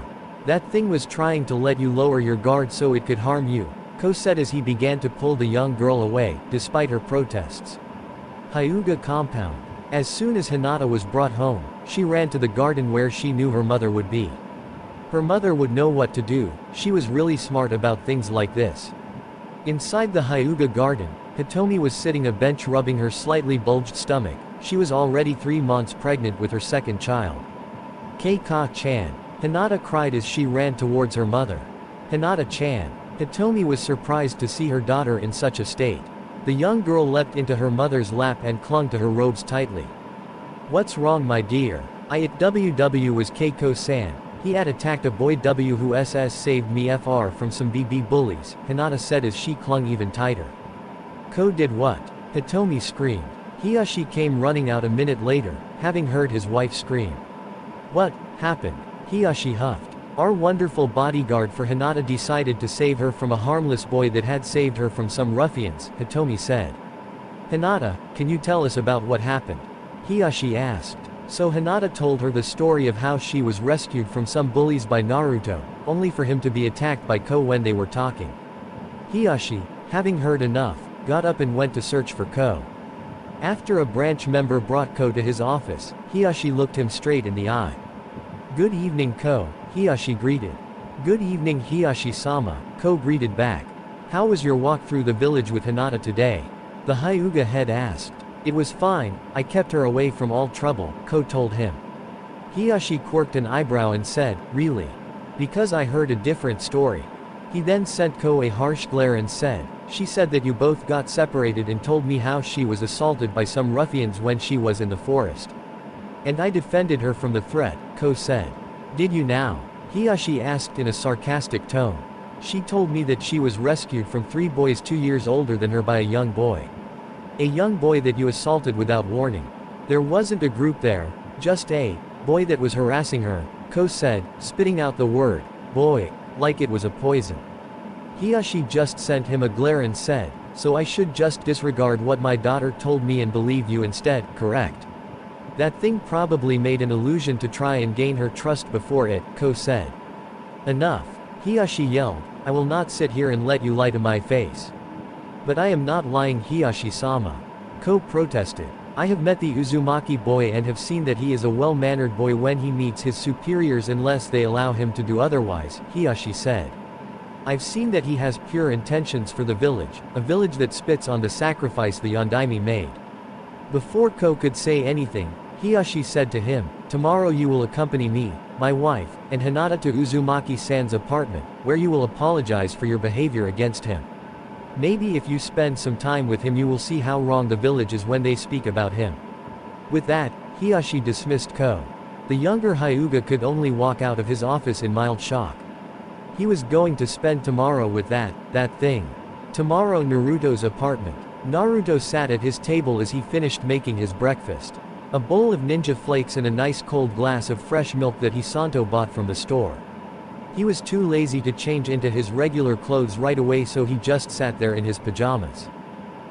I wonder if I'll see that Hinata girl again, Naruto thought as he ate another spoonful of cereal. He was shaken out of his thoughts by the sound of someone knocking at the door, making him narrow his eyes in suspicion. Only 3 people knew where he lived. The Hokage, Tsunade, and her apprentice Shizune, and they never visited him in the morning. So he slowly crept towards the door and had his threads out and formed them into a blade. "Who is it?" Naruto asked. He wanted to make sure if it was someone he knew. Naruto-kun. It's me, Hinata," he heard. Naruto took a small peek outside through his door and saw that it was indeed the Hyuga girl from yesterday. But behind her were 3 people. He recognized Hiyashi and the Hyuga that he had the pleasure of meeting yesterday, but he didn't know who the woman was. Naruto thought that it was Hinata's mother since she had the same hair color as the girl. "Give me a minute," Naruto called out as he rushed back towards his room and changed his clothes in record time. After adjusting his trench coat, he went back to the front and opened the door. "Oh, hello again Hinata-chan, Hiyashi-sama, Hyuga-tem, ma'am," Naruto greeted with a smile. Ko was fuming at his new title, but it appeared that nobody else was bothered by it. "You deserve it," Hitomi thought while grinning internally. "Come on in, I was just about to have breakfast," Naruto said as he walked back inside, his guests following him in, though Ko was a bit reluctant, until Hiyashi sent him a look. "Do you guys want anything?" "All I've got is ninja flakes and ramen," Naruto asked as he walked towards his refrigerator. "No thank you Naruto-san, we've already had breakfast," Hitomi said. "Oh, okay," Naruto said as he turned around and sat in his chair. "So why did you come over? I mean, I'm not the type of person to get so many visitors, especially in the morning. Ko here has something that he would like to say to you," Hiyashi said as he gave Ko a look that said, "Be nice or we'll have problems." Ko took a deep breath. He couldn't believe that he was going to do this. "I am sorry for attacking you yesterday Uzumaki-san, I thought that you were attacking Hinata-sama, not helping her." Naruto shook his head and said, "It's fine, you were just doing your job like I was when I saw her being bothered by those jerks." "And what would your job be?" Hitomi asked. "If I'm gonna be Hokage one day, I have to make sure that there's no more bullying." "It's not a nice thing to do, Datbayo," Naruto said. "Why you want to be Hokage?" Hinata asked. "Yeah, the Hokage's the strongest person in the village, so that's a place for me," Naruto told her. Hiyashi was indeed thought for a moment before suggesting, "Hinata, why don't you and Naruto go and walk through the village for the day?" "Are really to-sama?" Hinata asked, shocked that he would allow this. Hiyashi nodded and said, "You should take the time to get to know your new friend." Thank you to-sama." Hinata stammered out as she went to the front to put her sandals on. Naruto stared at Hiyashi for a while before asking, "Can you lock the door on your way out?" "Of course," Hiyashi said. "Okay," Naruto said as he went to put his sandals on. He then rushed back into his room and placed Gama-chan in his back pocket before he left with Hinata. "Ko," Hiyashi started, "in order for you to get a better understanding of Naruto, you will tail them and will not interfere with anything unless they are being harmed by civilians or drunken shinobi." Ko looked appalled for a moment before nodding and rushing after the 2 children. "Are you sure that's a good idea Hiyashi-kun?" Hitomi asked. It's the best one I can think of at the moment, Hiyashi said. Training Ground 27. Naruto had led the Hyuga heiress towards his personal training grounds. Ko had followed them and was wondering what Naruto was up to. Naruto-kun, why are we here? Hinata asked. This is my personal training grounds, Naruto stated as he waved his arms out. Why we're here is because I want to show you something. What is it? Hinata asked. Can you keep it a secret? Naruto asked. Why yes, ICC can, Hinata said. I'm gonna show you my special jutsu, it's something that I got after I was born, Naruto explained. What kind of jutsu? Hinata asked. A kinjutsu. Naruto then went and told her the same story the Sandaime told him when he first discovered the Jongu. By the time he was finished, Hinata was at tears and hugged him saying that nobody had to go through that. Can I see it? Hinata asked. Sure. Naruto replied as he pulled back the sleeve of his right arm and revealed his detachable limb. He then pulled off his forearm and Hinata watched in amazement as the crimson threads came out and stowed connected to the limb. Hinata then reached out and took a small amount of threads into her hands. It's so soft, like silk, Hinata said in amazement as she continued to observe the material.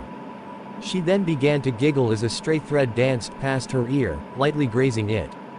What's up? Naruto asked as he heard her giggle. Hinata blushed for a moment before saying, nothing, it just tickled me little. Naruto then had a playful grin on his face as he thought of something fun to do. So you're ticklish, huh? Why yes, I'm terribly ticklish, Hinata said, not seeing his grin. Why do you ask? Oh no reason, just thought that you might enjoy this. Naruto shouted as he sent his tendrils towards the smaller girl as they began running across her skin. Hinata's eyes went wide before she burst out laughing. Nahaharuto ha ho ho. Ha ha ha ha. Please see. It's too muhuhooch. From what I can tell, you're enjoying this. Naruto said as he took off her sandals and began to scribble his fingers over his feet, making her voice go up another octave. Ahahahaha. Pleahahahahasee stahahaha. Ikahahantahahake at anymohohore. Hinata laughed as she flailed her arms and legs in an attempt to get free. Thinking that she had enough, Naruto let her go and retracted his tendrils. Hinata laid there on the floor taking deep breaths, her face flushed a bright pink. So, did you have fun? Naruto asked. Fun? Hinata asked. Yeah, you looked like you needed to smile a bit more, so I discovered the perfect way to get you to do so, Naruto said as he gave her a fox-like grin. Hinata looked at him before giving him a small smile. Why yes, I had little fun. Naruto grinned and said, good, because I have another part of my Jongu that I want to show you. What is it? Hinata asked. Naruto said nothing as he undid the belt that was tied around his trenchcoat and shrugged it off, revealing the mask that was stitched to his back. Hinata put her hands to her mouth and gasped in shock. Don't worry, this is part of it. Naruto then explained to her how he was able to use the hearts to make creatures to assist him in battle. Let me show you. Naruto then put his hands in the Tora seal and said, Jongu, activate. The part on his back with the mask began to pulse before the stitching came undone and the mask leapt off with a mass of crimson tendrils attached to it. Once it hit the ground it took the shape of a nine-tailed fox. That's amazing, Hinata said as she watched the fox stand there. Yeah, I can also make it use any fire jutsu I know, Naruto said. Why only fire jutsu? Hinata asked. Because that's the elemental affinity this heart has, Naruto told her. Naruto then looked at the sky and saw that was around noon. That meant that it was lunchtime. Of course, it also didn't help that his stomach decided to voice its own opinion, making a large growling noise. Naruto blushed in embarrassment as Hinata giggled at him. Does someone want to laugh some more? Naruto asked with a mischievous grin as he waved his tendrils through the air. Hinata giggled a little as she stepped back. That's not necessary, Hinata said. Naruto chuckled and said, let's go and get some lunch, do you like ramen? I haven't had it before, Hinata said as she poked her fingers together. When she didn't hear Naruto say anything, she looked up at him to see that he had a shocked look on his face. You've never had ramen? Naruto asked. Hinata just meekly nodded and Naruto let out a scream of horror before he took her hand into his own and began racing towards Ichiraku's. After he got his fire heart back into his body. Eep, was all Hinata could say as she was forced to follow Naruto into the village. Ko was silently following them while trying to prevent himself from rushing the boy. After racing into the village, Naruto stopped in front of the ramen stand and yelled inside. "Old man Ichiraku, we've got an emergency," Naruto yelled. Chuki ran out to see Naruto with a panting Hinata next to him. "What is it? Did the Hokage limit you to only eating one bowl?" Chuki asked in horror. "Worse," Naruto cried. "She has never had ramen in her life." Chuki looked at Hinata with some horror written on his face. "Iyame, we need a bowl of miso ramen now." With that, he rushed back into the kitchen, leaving the two kids alone at the booth. After 3 minutes of waiting, Chuki brought out a steaming bowl of ramen and placed it in front of Hinata. She picked up her chopsticks and took a small amount of the noodles into her mouth and swallowed. Her eyes lit up and she began to eat more of them at a faster pace. This is delicious," Hinata exclaimed softly. Naruto let out a sigh of relief and said, "Thank Kami, you were suffering from a severe case of ramen deprivation." I don't think that's a real thing," Hinata said. "Of course it is. Nobody can survive without ramen," Naruto said. But I haven't eaten ramen and I'm fine," Hinata pointed out. Naruto put on a thinking expression and said, "But you can't live without a delicious food like ramen." "See, cinnamon BB buns are delicious to me," Hinata said. "Everyone has weird tastes," Naruto said as he went back to devouring 2 bowls at once. After they had lunch, Naruto decided to take Hinata back home. She had to lead the way, of course, since he had no idea where she lived. Upon reaching the Hyuga compound, the guards kept an eye on Naruto while he and Hinata said goodbye. "Hey Hinata," Naruto began, "are you going to join the academy next year?" "Why yes, I'm going to train to become a ninja," the young Hyuga said. "Great, maybe we'll be in the same class," Naruto said. I would like that very much," Hinata said as she poked her fingers together. "Well, see you around Hinata," Naruto said. The young Hyuga walked back into her compound and Naruto walked back to his apartment. Ko leapt down from the trees with a thoughtful expression on his face. He entered Hiyashi's study where the man was waiting for him. "I trust that there were no problems?" Hiyashi asked. Ko shook his head and said, "No Hiyashi-sama." Hinata-sama seemed to enjoy her time with Uzumaki-san. Hiyashi nodded and asked, "Have you seen how the rumors about Naruto-san aren't true?" "Yes, I even saw that he has a kinjutsu of his own," Ko said. "You must never speak about it until Naruto-san makes it known to others," Hiyashi said. "There are people in this village who would do anything to get their hands on him if they knew." "I understand Hiyashi-sama," Ko said. Chapter 4. The Academy begins. A 6-year-old Naruto jumped out of bed earlier than usual with a big smile on his face. And why wouldn't he? Today was the day he starts attending the academy. A place where he could meet people his age, hopefully they wouldn't glare at him like all the adults would. While he was still friends with Hinata, he wanted to make more friends and expand his social life. Naruto inhaled his breakfast and put on his clothes in record time. He made extra sure that his trenchcoat would hide all his stitches so nobody would ask questions. Before he walked out the door, he remembered the conversation he had with the Hokage last week. Flashback Sandame's office. "You wanted to see me, Gigi?" Naruto asked as he sat down in the chair across from Hiruzen. "Yes Naruto-kun," Hiruzen confirmed. "You're starting the academy next week, right?" "Yeah, and I'm gonna be the best ninja there," Naruto proclaimed. Hiruzen sighed and said, "That's exactly what I wanted to talk to you about." "What's up?" Naruto asked. "I don't want you to be the best ninja in the academy," Hiruzen bluntly said. As predicted, Naruto exploded. "What? Why shouldn't I be the best? I want everyone to know how awesome I really am." Hiruzen sighed and told him, "That's the thing, if everyone knew how tough you really were, then you wouldn't be a real ninja."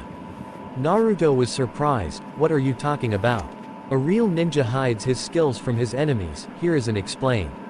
"A real ninja is deceptive and sneaky, always hiding in the shadows while hunting his prey. If you were to show everyone your abilities, then they might find ways to counter it." Naruto thought it over for a moment before saying, "So you want me to be weak so people will underestimate me?" Hiruzen shook his head and said, "I didn't say that you should be the weak one. You should just be an average student. That way you won't be weak, and you won't attract attention to yourself." "Okay, Gigi. I'll make you proud," Naruto said as he got up and left the room. "Besides, if you showed everyone your abilities, I wouldn't be able to protect you. Not until you become a ninja," Hiruzen thought as he lit his pipe for a smoke. Flashback end. Naruto shook his head and got back to reality as he looked at the clock. He saw that he had a little over an hour to get there. So he tightened the belt on his trenchcoat and grabbed his aviator goggles. They were a gift from Hinata as a thank you for saving her from the bullies all those months ago. After locking his front door, Naruto jumped down his stairs and leapt into the street before running towards the academy. As he ran, he could see the glares and looks of disgust on the civilians' faces. He just shrugged them off and continued running. After a half hour of running through the streets, Naruto arrived at the main gate of the academy. He looked up in awe of the large building, the place where he would learn to become a shinobi. He could feel his threads reacting to his excitement with all their wiggling. He calmed down and walked into the building, but couldn't keep the grin off of his face. Naruto walked to the front desk where a young woman was reading a magazine. "Hi, can you tell me where the classroom for the new students is?" Naruto asked. "Down the hall and to your left, it's room 15, the woman said without looking up from her magazine. Naruto said thanks and jogged down the hallways. He arrived at the room and opened the door before walking inside. The room was fairly simple. There was a teacher's desk in the front, a blackboard behind it. The desks were arranged in a rising position where the teacher could see all the students. There were children his age inside the room already sitting down and chatting with each other. 8 of them stood out to him however. 3 girls and 5 boys. The first boy was sitting towards the back of the was wearing a gray coat with a color that hid everything under the black shades he wore. He had spiky brown hair like his own. Naruto thought he spied a small beetle crawling across his hand, but shook it off. The next boy was a round boy with a bag of chips in his hands. He was wearing a green jacket with spiral markings on his cheeks. He had spiky brown hair on his head. The third boy was sleeping on his desk. As far as Naruto could see, he had his hair styled like a pineapple. He was wearing a gray shirt with a clan marking on it. Naruto thought that he was just tired from not getting enough sleep. After all, Naruto woke up every 3 hours because of his excitement last night. The fourth boy was wearing a gray hoodie with the hood down, revealing his shaggy brown hair. He had slitted pupils and red fang-like markings on his cheeks. Sitting on his head was a small white puppy. The final boy was sitting in the corner of the room with a bored expression on his face. He was wearing a blue shirt with a crest on the back of it that looked like a fan. He had hair that was spiked in the appearance of a duck's butt. Naruto had to stifle a laugh as he thought about that. Finally he looked at the girls that stood out. The first one was a pink-haired girl with a red bow in her hair. She was wearing a red shirt and black shorts and was staring dreamily at the boy with the duck butt hair. The second girl was on with platinum blonde hair. She was wearing a light purple shirt and pants that reached her knees and had a green clip in her hair. Naruto caught her staring at the girl with pink hair with a sign of depression before she turned back and staring at the same boy, but not as longingly as the first girl. The third girl was someone Naruto instantly recognized. It was Hinata. Naruto smiled as he jumped up the steps to his friend. Seeing that she was spaced out, Naruto poked her in the side to get her attention. Hinata was thinking about whether or not Naruto would be in her class. She hoped that he would. He was her only friend that was her own age after all. She was jolted out of her thoughts by a poke to her side. She practically jumped out of her seat while biting her lip to hold in her bubbling giggles. She turned her head and saw the person she was thinking about.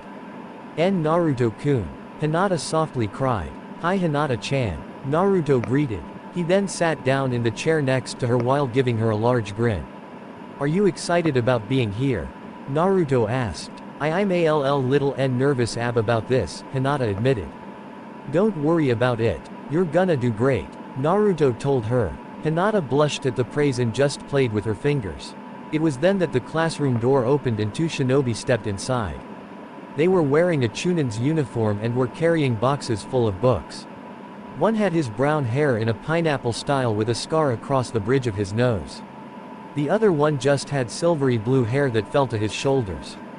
"Hello everyone," the one with the scar said as he set the boxes on the desk and faced the class. "My name is Iruka Yumino, one of your instructor for your classes at the academy," Iruka said. "I'm Mizuki Tsuji, another one of your instructors," the other man said. "Now before we start with getting you all settled in for your classes, why don't we all introduce ourselves? I'll call you in alphabetical order and you'll come to the front and tell us your name, likes, dislikes, hobbies, and dreams for the future," Iruka explained. First up, Shino Aburame. The boy with the large coat walked to the front of the room and faced everyone. "My name is Shino Aburame. I like most types of insects. I dislike people who kill insects for no reason. I like to collect and observe different types of insects. My goal for the future is to one day become the Aburame clan head."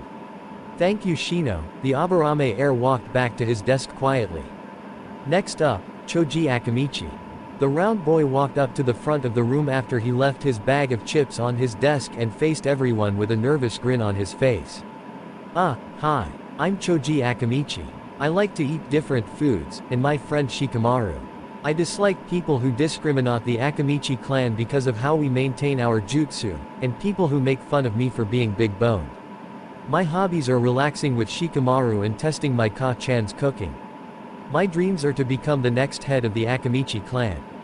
After Choji walked back to his seat, Iruka looked at the attendance board and said who was next, Sakura Haruno. The girl with the pink hair walked to the front of the room and stood before the class with a look of superiority around her, like she was the boss of the classroom. "My name's Sakura Haruno. My hobbies are, and my dreams for the future are." Every time she paused, she would look at the boy with the duck butt hair and squeal, making the boy groan and slam his head into his desk. "And your dislikes?" Iruka asked, already crying on the inside because of the fact that this was a fangirl. "People who are stupid," Sakura roared. After she walked back to his desk, Iruka called out the next name. Hinata Hyuga. After some words of encouragement from Naruto, Hinata walked to the front of the room and faced the class. Hello, I'm Hinata Hyuga. I like SW sweet foods, and SS spending time with my friend and Naruto. I dislike people who look down on others and seafood. My hobbies are flat flower pressing and GG gardening. My reams for the FF future is to see change the W way of the Hyuga C clan. After walking back to her seat quickly, the next name was called up. Kiba Inuzuka. The boy with the dog raced down to the front and faced everyone with a feral grin. "I'm Inuzuka, and this is Akamaru. I like spending time with the dogs at my clan compound and my buddy here. I dislike cats and people who hate dogs. My hobbies are playing with Akamaru and training. My dream for the future is to become one of the best ninja in the village." Shikamaru Nara. When nobody came up, Iruka looked around the room until he saw the sleeping boy.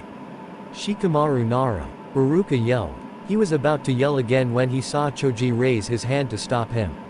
Choji then turned to Shikamaru and said, "Shikamaru, your mother's here." As fast as lightning, Shikamaru jumped out of his seat while looking around fearfully. When he didn't see his mother, he looked at Choji with a bored expression. "Choji, that was cruel and heartless," Shikamaru told him. "Now that you're awake, maybe you would like to introduce yourself to the class?" Iruka asked with a look on his face that just dared him to say no. "Troublesome," Shikamaru muttered as he trudged to the front. "I'm Shikamaru Nara. I like relaxing and playing shogi. I dislike troublesome things like extra work. My hobbies are cloud watching and resting. I don't really have a goal for the future, it's too troublesome to think of one." Most of the class snickered at his introduction while Iruka and Mizuki just sighed. They already knew to expect this from Nara, but it was worse than they thought. Iruka just shook his head and called out the next student. Sasuke Uchiha. The boy with the duck butt hair walked to the front of the classroom and looked at them with an air of superiority around him. "My name is Sasuke Uchiha, a member of the great Uchiha clan. I like my family and onigiri. I dislike those who are weak and pathetic. My hobbies are training to get stronger. My goal is to one day surpass my brother Itachi." Iruka nodded as he watched Sasuke walk back to his seat. He looked down at the sheet and bit back a groan when he saw the next name. He considered skipping over it but decided that it wasn't worth the trouble. Naruto Uzumaki. Neither Naruto or Hinata missed the small hint of disgust when Iruka called him out. After being Naruto's friend, Hinata was able to see all the looks of hatred and disgust that were thrown Naruto's way. She asked him why they did that, but Naruto truthfully told her that he doesn't know. The young Uzumaki jumped to the front of the room and faced the class with a big fox-like grin. My name's Naruto Uzumaki, Datbayo. I like ramen and spending time with my friend Hinata-chan. I dislike mean people and those who think they're better than others. My hobbies are training and hanging out with Hinata-chan. My goal for the future is to become Hokage. As if anyone would let you rule the village you tried to destroy, were the thoughts of the two academy instructors. Once he was back in his seat, Iruka called up the last name of the list. Ino Yamanaka. The blonde-haired girl walked to the front of the room and faced the class. I'm Ino Yamanaka. I like all types of flowers and spending time at my family's flower shop. I dislike mean people and idiots who think they're better than me just because I'm a girl. My hobbies are working at the flower shop and helping my parents. My dreams for the future are to win the affections of Sasuke-kun. Sasuke just banged his head into the desk again, making a nice indentation of his face on the wood. Iruka could see that she was a fangirl, but wasn't lost to the forbidden side of the kunoichi just yet. A simple push in the right direction would help her. Well, it's a pleasure to meet you all. I hope that you all achieve your goals and become strong shinobi who will work to make Konoha prosper, Iruka said. Now then, how many of you know a jutsu? Naruto, Sasuke, Hinata, and Shikamaru raised their hands. Okay then, come up to the front of the room. The four kids did so and Iruka continued. Can you demonstrate them to the class please? I'll go first, that way it won't be too troublesome, Shikamaru said as he stepped forward and faced Naruto. He then held his hands in the nae seal and everyone watched as his shadow went and connected to Naruto. Shadow possession success, Shikamaru droned as he rested his hands at his side, making Naruto do the same. Hey, what gives? Naruto cried as he struggled to control his movements. Shikamaru then reached behind him, making Naruto reach behind him. He then made Naruto grab the ruler on the desk and use it to poke Sasuke. The Uchiha growled and ripped the ruler away from Naruto while giving him a glare. Why are you glaring at me? He's the one making he do this. Naruto protested. Sasuke then went and glared at Shikamaru, who released the jutsu and stepped back. Troublesome, I would have made him poke Hinata, but then she would have gotten mad at me. And an angry woman is more troublesome than you being angry, Shikamaru explained. Okay, enough with that, now let's get on to seeing what the others have to show, Iruka interjected. I suggest that we go outside for my jutsu, it's big, Sasuke told him. Iruka nodded and said to the class, we're going outside to view the rest of the jutsu. The class cheered as they stampeded out the door, leaving behind a large dust cloud. After clearing away the dust, Iruka and Mizuki saw that Naruto and Hinata were still inside. Naruto was patting Hinata's back since some of the dust got into her mouth. When she was done coughing, the two raced outside with the rest of the class. Iruka and Mizuki just performed a shunshin to get there. Okay Sasuke, perform your jutsu, Iruka said once he was sure that everyone was outside.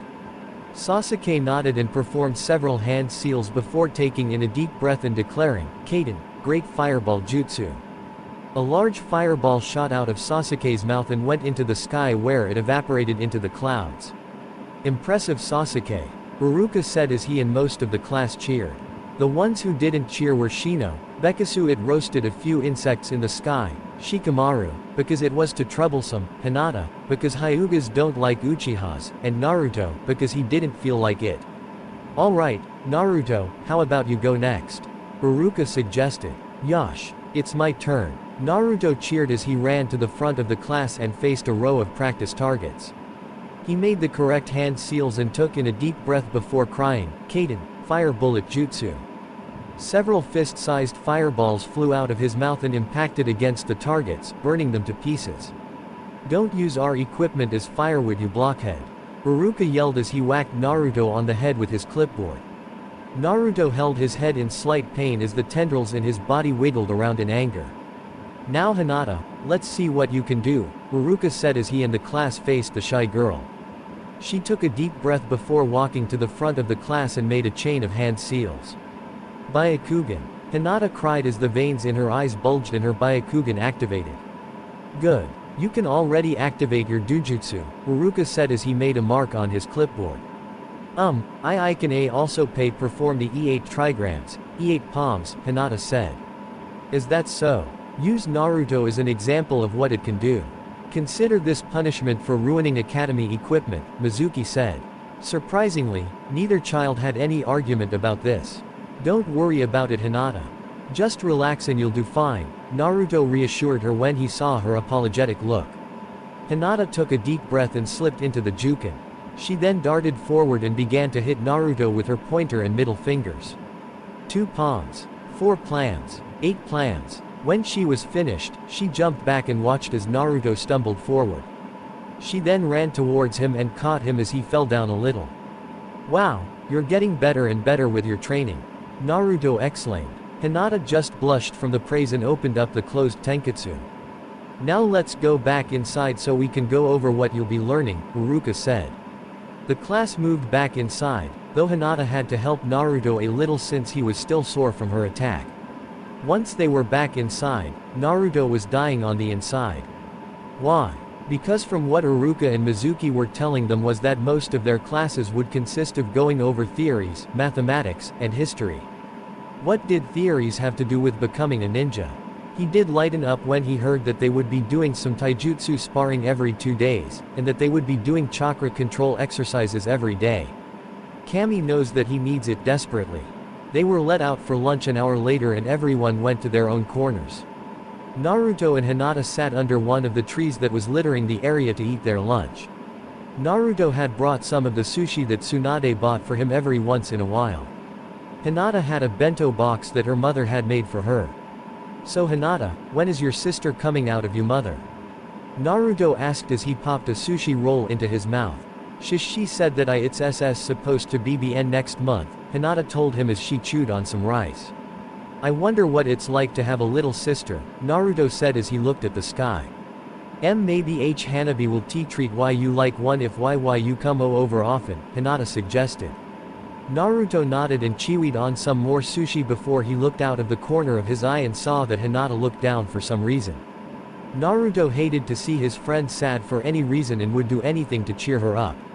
So he sent a small thread stealthily through the grass over to her feet before it slipped inside her sandal and began wiggling around.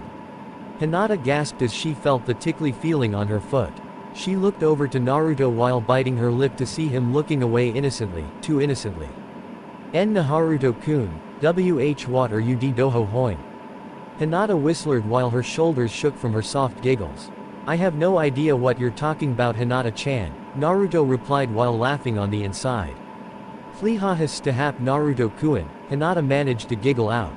Naruto complied and retracted the thread, but not before it ran across her toes, causing Hinata to gasp out in surprise. What's got you looking so down? Naruto asked. I was just feeling a little sad for you, Hinata admitted, making Naruto confused. Why me? Naruto asked. Because why you don't have AFF family like me, Hinata said. Naruto shook his head and said, you don't have to worry about me, it doesn't hurt as much as it used to. Hinata just nodded and continued eating with her friend. After everyone had lunch, they moved into the courtyard where there were fighting rings in the dirt. Uruka and Mizuki were standing before the entire class waiting for everyone to gather around. Okay everyone, we're going to hold taijutsu matches to see how skilled everyone is. When your name is called, step into the arena, Uruka explained to them. You will fight until one of you ends up outside the arena, one of you gives up, or I call the match. First pair up is Choji Amd Shikamaru, Mizuki announced as he read the names off of the clipboard. The two friends stepped into the arena, but Choji looked extremely nervous. Uruka-sensei, I don't want to hurt my friend, Choji said. Uruka sighed and said, it's just a taijutsu match, Choji, and I highly doubt anybody here can hurt somebody too much. Naruto just grinned on the inside, too bad nobody knew about his abilities. Shikamaru sighed and said, I forfeit, it would be too troublesome to fight anyway. Uruka sighed and gave the win to Choji. Mizuki just put some marks on his board and called out the next pair. Kiba and Renji. Kiba jumped into the field after he left Akamaru underneath a shady tree. His opponent was a civilian who had a smug look on his face. Didn't want you weak little puppy getting hurt. Renji sneered. Kiba just growled and glared at him. Iruka, not wanting to see an angry Inuzuka get angrier, just started the match. Kiba leapt forward and dealt a punch to Renji's chest and sent him flying. He landed just short of the ring and leapt to his feet with a snarl. Renji ran towards Kiba and sent a sloppy punch at him. Kiba just scoffed at the attack and knocked the punch away before he tripped him and held a fist to Renji's face. Forfeit. Kiba growled. I give up. Renji cried as he looked at Kiba with fear. Winner, Kiba, Iruka declared. The Inuzuka got off of the civilian and walked back to where he left Akamaru and put him back on his head. Iruka then decided to call out the next set of fighters. Sasuke and Naruto. Many of the female portion of the class cheered when they heard the Sasuke's name was called. Naruto walked into the after getting a good luck from Hinata, the only female that didn't cheer for Sasuke. Are you two ready? Iruka asked. Let's get started already. Naruto shouted as he settled into his stance. His knees were bent, the right side of his body was facing Sasuke, and his right arm was positioned in a horizontal angle across from his chest. His left arm was set in the same position, but it was behind his back.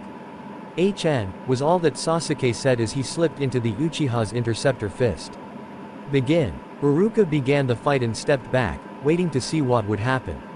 Neither of the two boys moved, each one was waiting for the other to start first. Well, what are you waiting for? Sasuke asked. Naruto smirked and said, I'm not gonna make the first move, that would be stupid unless you are absolutely sure that you're going to win.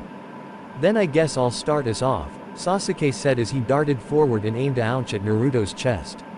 The blonde boy ducked under Sasuke's outstretched arm and hit Sasuke under his arm, knocking him off balance before Naruto shoved him backwards with a good shoulder to the stomach. Had enough? Naruto asked as he watched Sasuke get his bearings. Naruto was crying on the inside because his poor ears were being assaulted by the loud protests of Sasuke's fangirls. Grr, take this. Sasuke roared as he darted forward and tried to deliver one powerful punch after another. Naruto was able to block most of them, but a couple were able to hit him on his shoulders, and one grazed his cheek. The Uzumaki then fell backwards and used his feet to kick Sasuke in the chest, making him back off for a moment. Naruto took the time to massage his right shoulder while Sasuke was planning his next move. The two of them then darted towards each other again. Wow, they're really going at it. Kiba exclaimed. Yeah, what do you think about this Shikamaru? Choji asked as he ate his chips. Troublesome, I can see that they're really skilled fighters, Shikamaru said. The only one who doesn't look surprised is Hinata. Hey Hinata, doesn't Sasuke look amazing? Sakura asked as she stared at the Uchiha with hearts in her eyes. I'm just as surprised that he's able to keep up WW with Naruto K-kun, Hinata said. What are you talking about? Sasuke's the best. There's no way he'll lose. Sakura protested, making the surrounding people lose their hearing for a moment. After she regained her hearing, Hinata said, I've sparred W with Naruto-kun, he's SS stronger than how he's FF fighting right now. Sakura just huffed and went back to watching the fight, or more importantly, watching Sasuke while mentally undressing him. Sasuke was standing on one side of the arena while taking some deep breaths. On the other side, Naruto just stood there, not having even broken a sweat, courtesy of his ungodly stamina. Before either of them could make their next move, Iruka appeared between them. That's enough. We've seen where each of you stand, now let's get to the other fights, Iruka said. Wait a minute, who's the winner? Naruto asked. Iruka glared at him and said, it's a draw, you were both evenly matched. Sasuke glared at Naruto, but the Uzumaki just ignored him. Just wait buddy, I'll make sure that you know that your place is beneath me, Sasuke growled as he walked away to brood. Mizuki, who's next? Iruka asked. Sakura and Hinata, Mizuki said as he read the pair off of the board. The two girls had entered the ring and Hinata was taking deep breaths to calm her nerves. Once I'm done with you, I'm going to beat that blonde baka for taking Sasuke-kun's win. Sakura growled. Something in Hinata snapped and she just wordlessly slipped into the Jukin and waited for Iruka to start the match. What's the matter? Too scared to talk to me? Sakura taunted. Naruto was about to yell at her to shut up when he saw the look on Hinata's face. Something told him that he should just watch. As soon as Iruka started the match, Sakura ran forward and sent a sloppy punch towards the Hyuga heiress. Hinata dodged the blow and flew at Sakura before she began to strike at her tenketsu. Once Hinata jumped back, Sakura fell to the floor in a heap, ending the match. "Don't you ever insult Naruto-kun again," Hinata said in a dark tone, without a single stutter. The winner is Hinata, Iruka stammered as he watched the short match. Hinata walked back to Naruto's side before she snapped out of trance she was in. As she looked around, she saw the pile of limbs that was formerly Sakura. Did I really do that?" Hinata asked. After getting a confirming nod from Naruto, who felt like he couldn't trust his voice, Hinata fainted and fell into Naruto, who quickly caught her. "I thought we finally got over the fainting," Naruto sighed as he went and propped Hinata up against the tree before sitting down next to her. While he was waiting for her to recover, the last few fights had occurred. The only one that was at least interesting was with the Ino girl. She was one of the few females that was able to fight like she had some skill. Of course, she wasn't as good as Hinata in Naruto's opinion, but he saw that she was a good person to be in second place for female fighters. While the teachers were going over the results of the spars, Naruto dated to wake up Hinata. But this time she seemed to be in a deep state of unconsciousness. Naruto had poked her and shook her but didn't get any results. Naruto then got a bright idea. He stood a good distance away and shouted, "Hinata, the last cinnamon roll is being sold right now." "What?" Hinata screamed as she shot straight up and grabbed the collar of Naruto's trenchcoat while giving him a crazed look. "Where is it?" she screamed as she shook him like a madman. Madwoman. "Hey, you're awake," Naruto exclaimed, completely ignoring the fact that Hinata was about to juken him for the location of the imaginary cinnamon roll. This seemed to jolt Hinata back to reality as she observed what was happening around her. Her hands were tightly gripping Naruto's coat. She was practically face to face with him, and the other students were staring at her with amused looks. "Eat," was all Hinata could say before her face turned into a tomato and she fainted again. Naruto sighed as she fell forward into his arms. "Probably not my best idea," Naruto muttered as he set Hinata against the tree before facing the rest of the class. "Anyone got something smelly?" Naruto asked. Choji stepped forward and handed Naruto some smelling salts. Naruto thanked him and held the smelling salts under Hinata's nose. Hinata opened her eyes and shot up. She looked around and saw that everyone was staring at her, causing her to burn with embarrassment. "You're not going to faint again, are you?" Naruto asked. Hinata just shook her head, not trusting her voice at the moment. "Okay kids, we're going back into the classroom so you can get your textbooks," Iruka announced as he ushered everyone inside. Naruto sighed as he walked back inside. This was an eventful day. That was part 1 of What If Naruto became the Dark Dragon Emperor and built the ultimate harem with Hinata and Fū. If you enjoyed this story, please like, share, and subscribe to Fox Fan Fiction for more epic what ifs.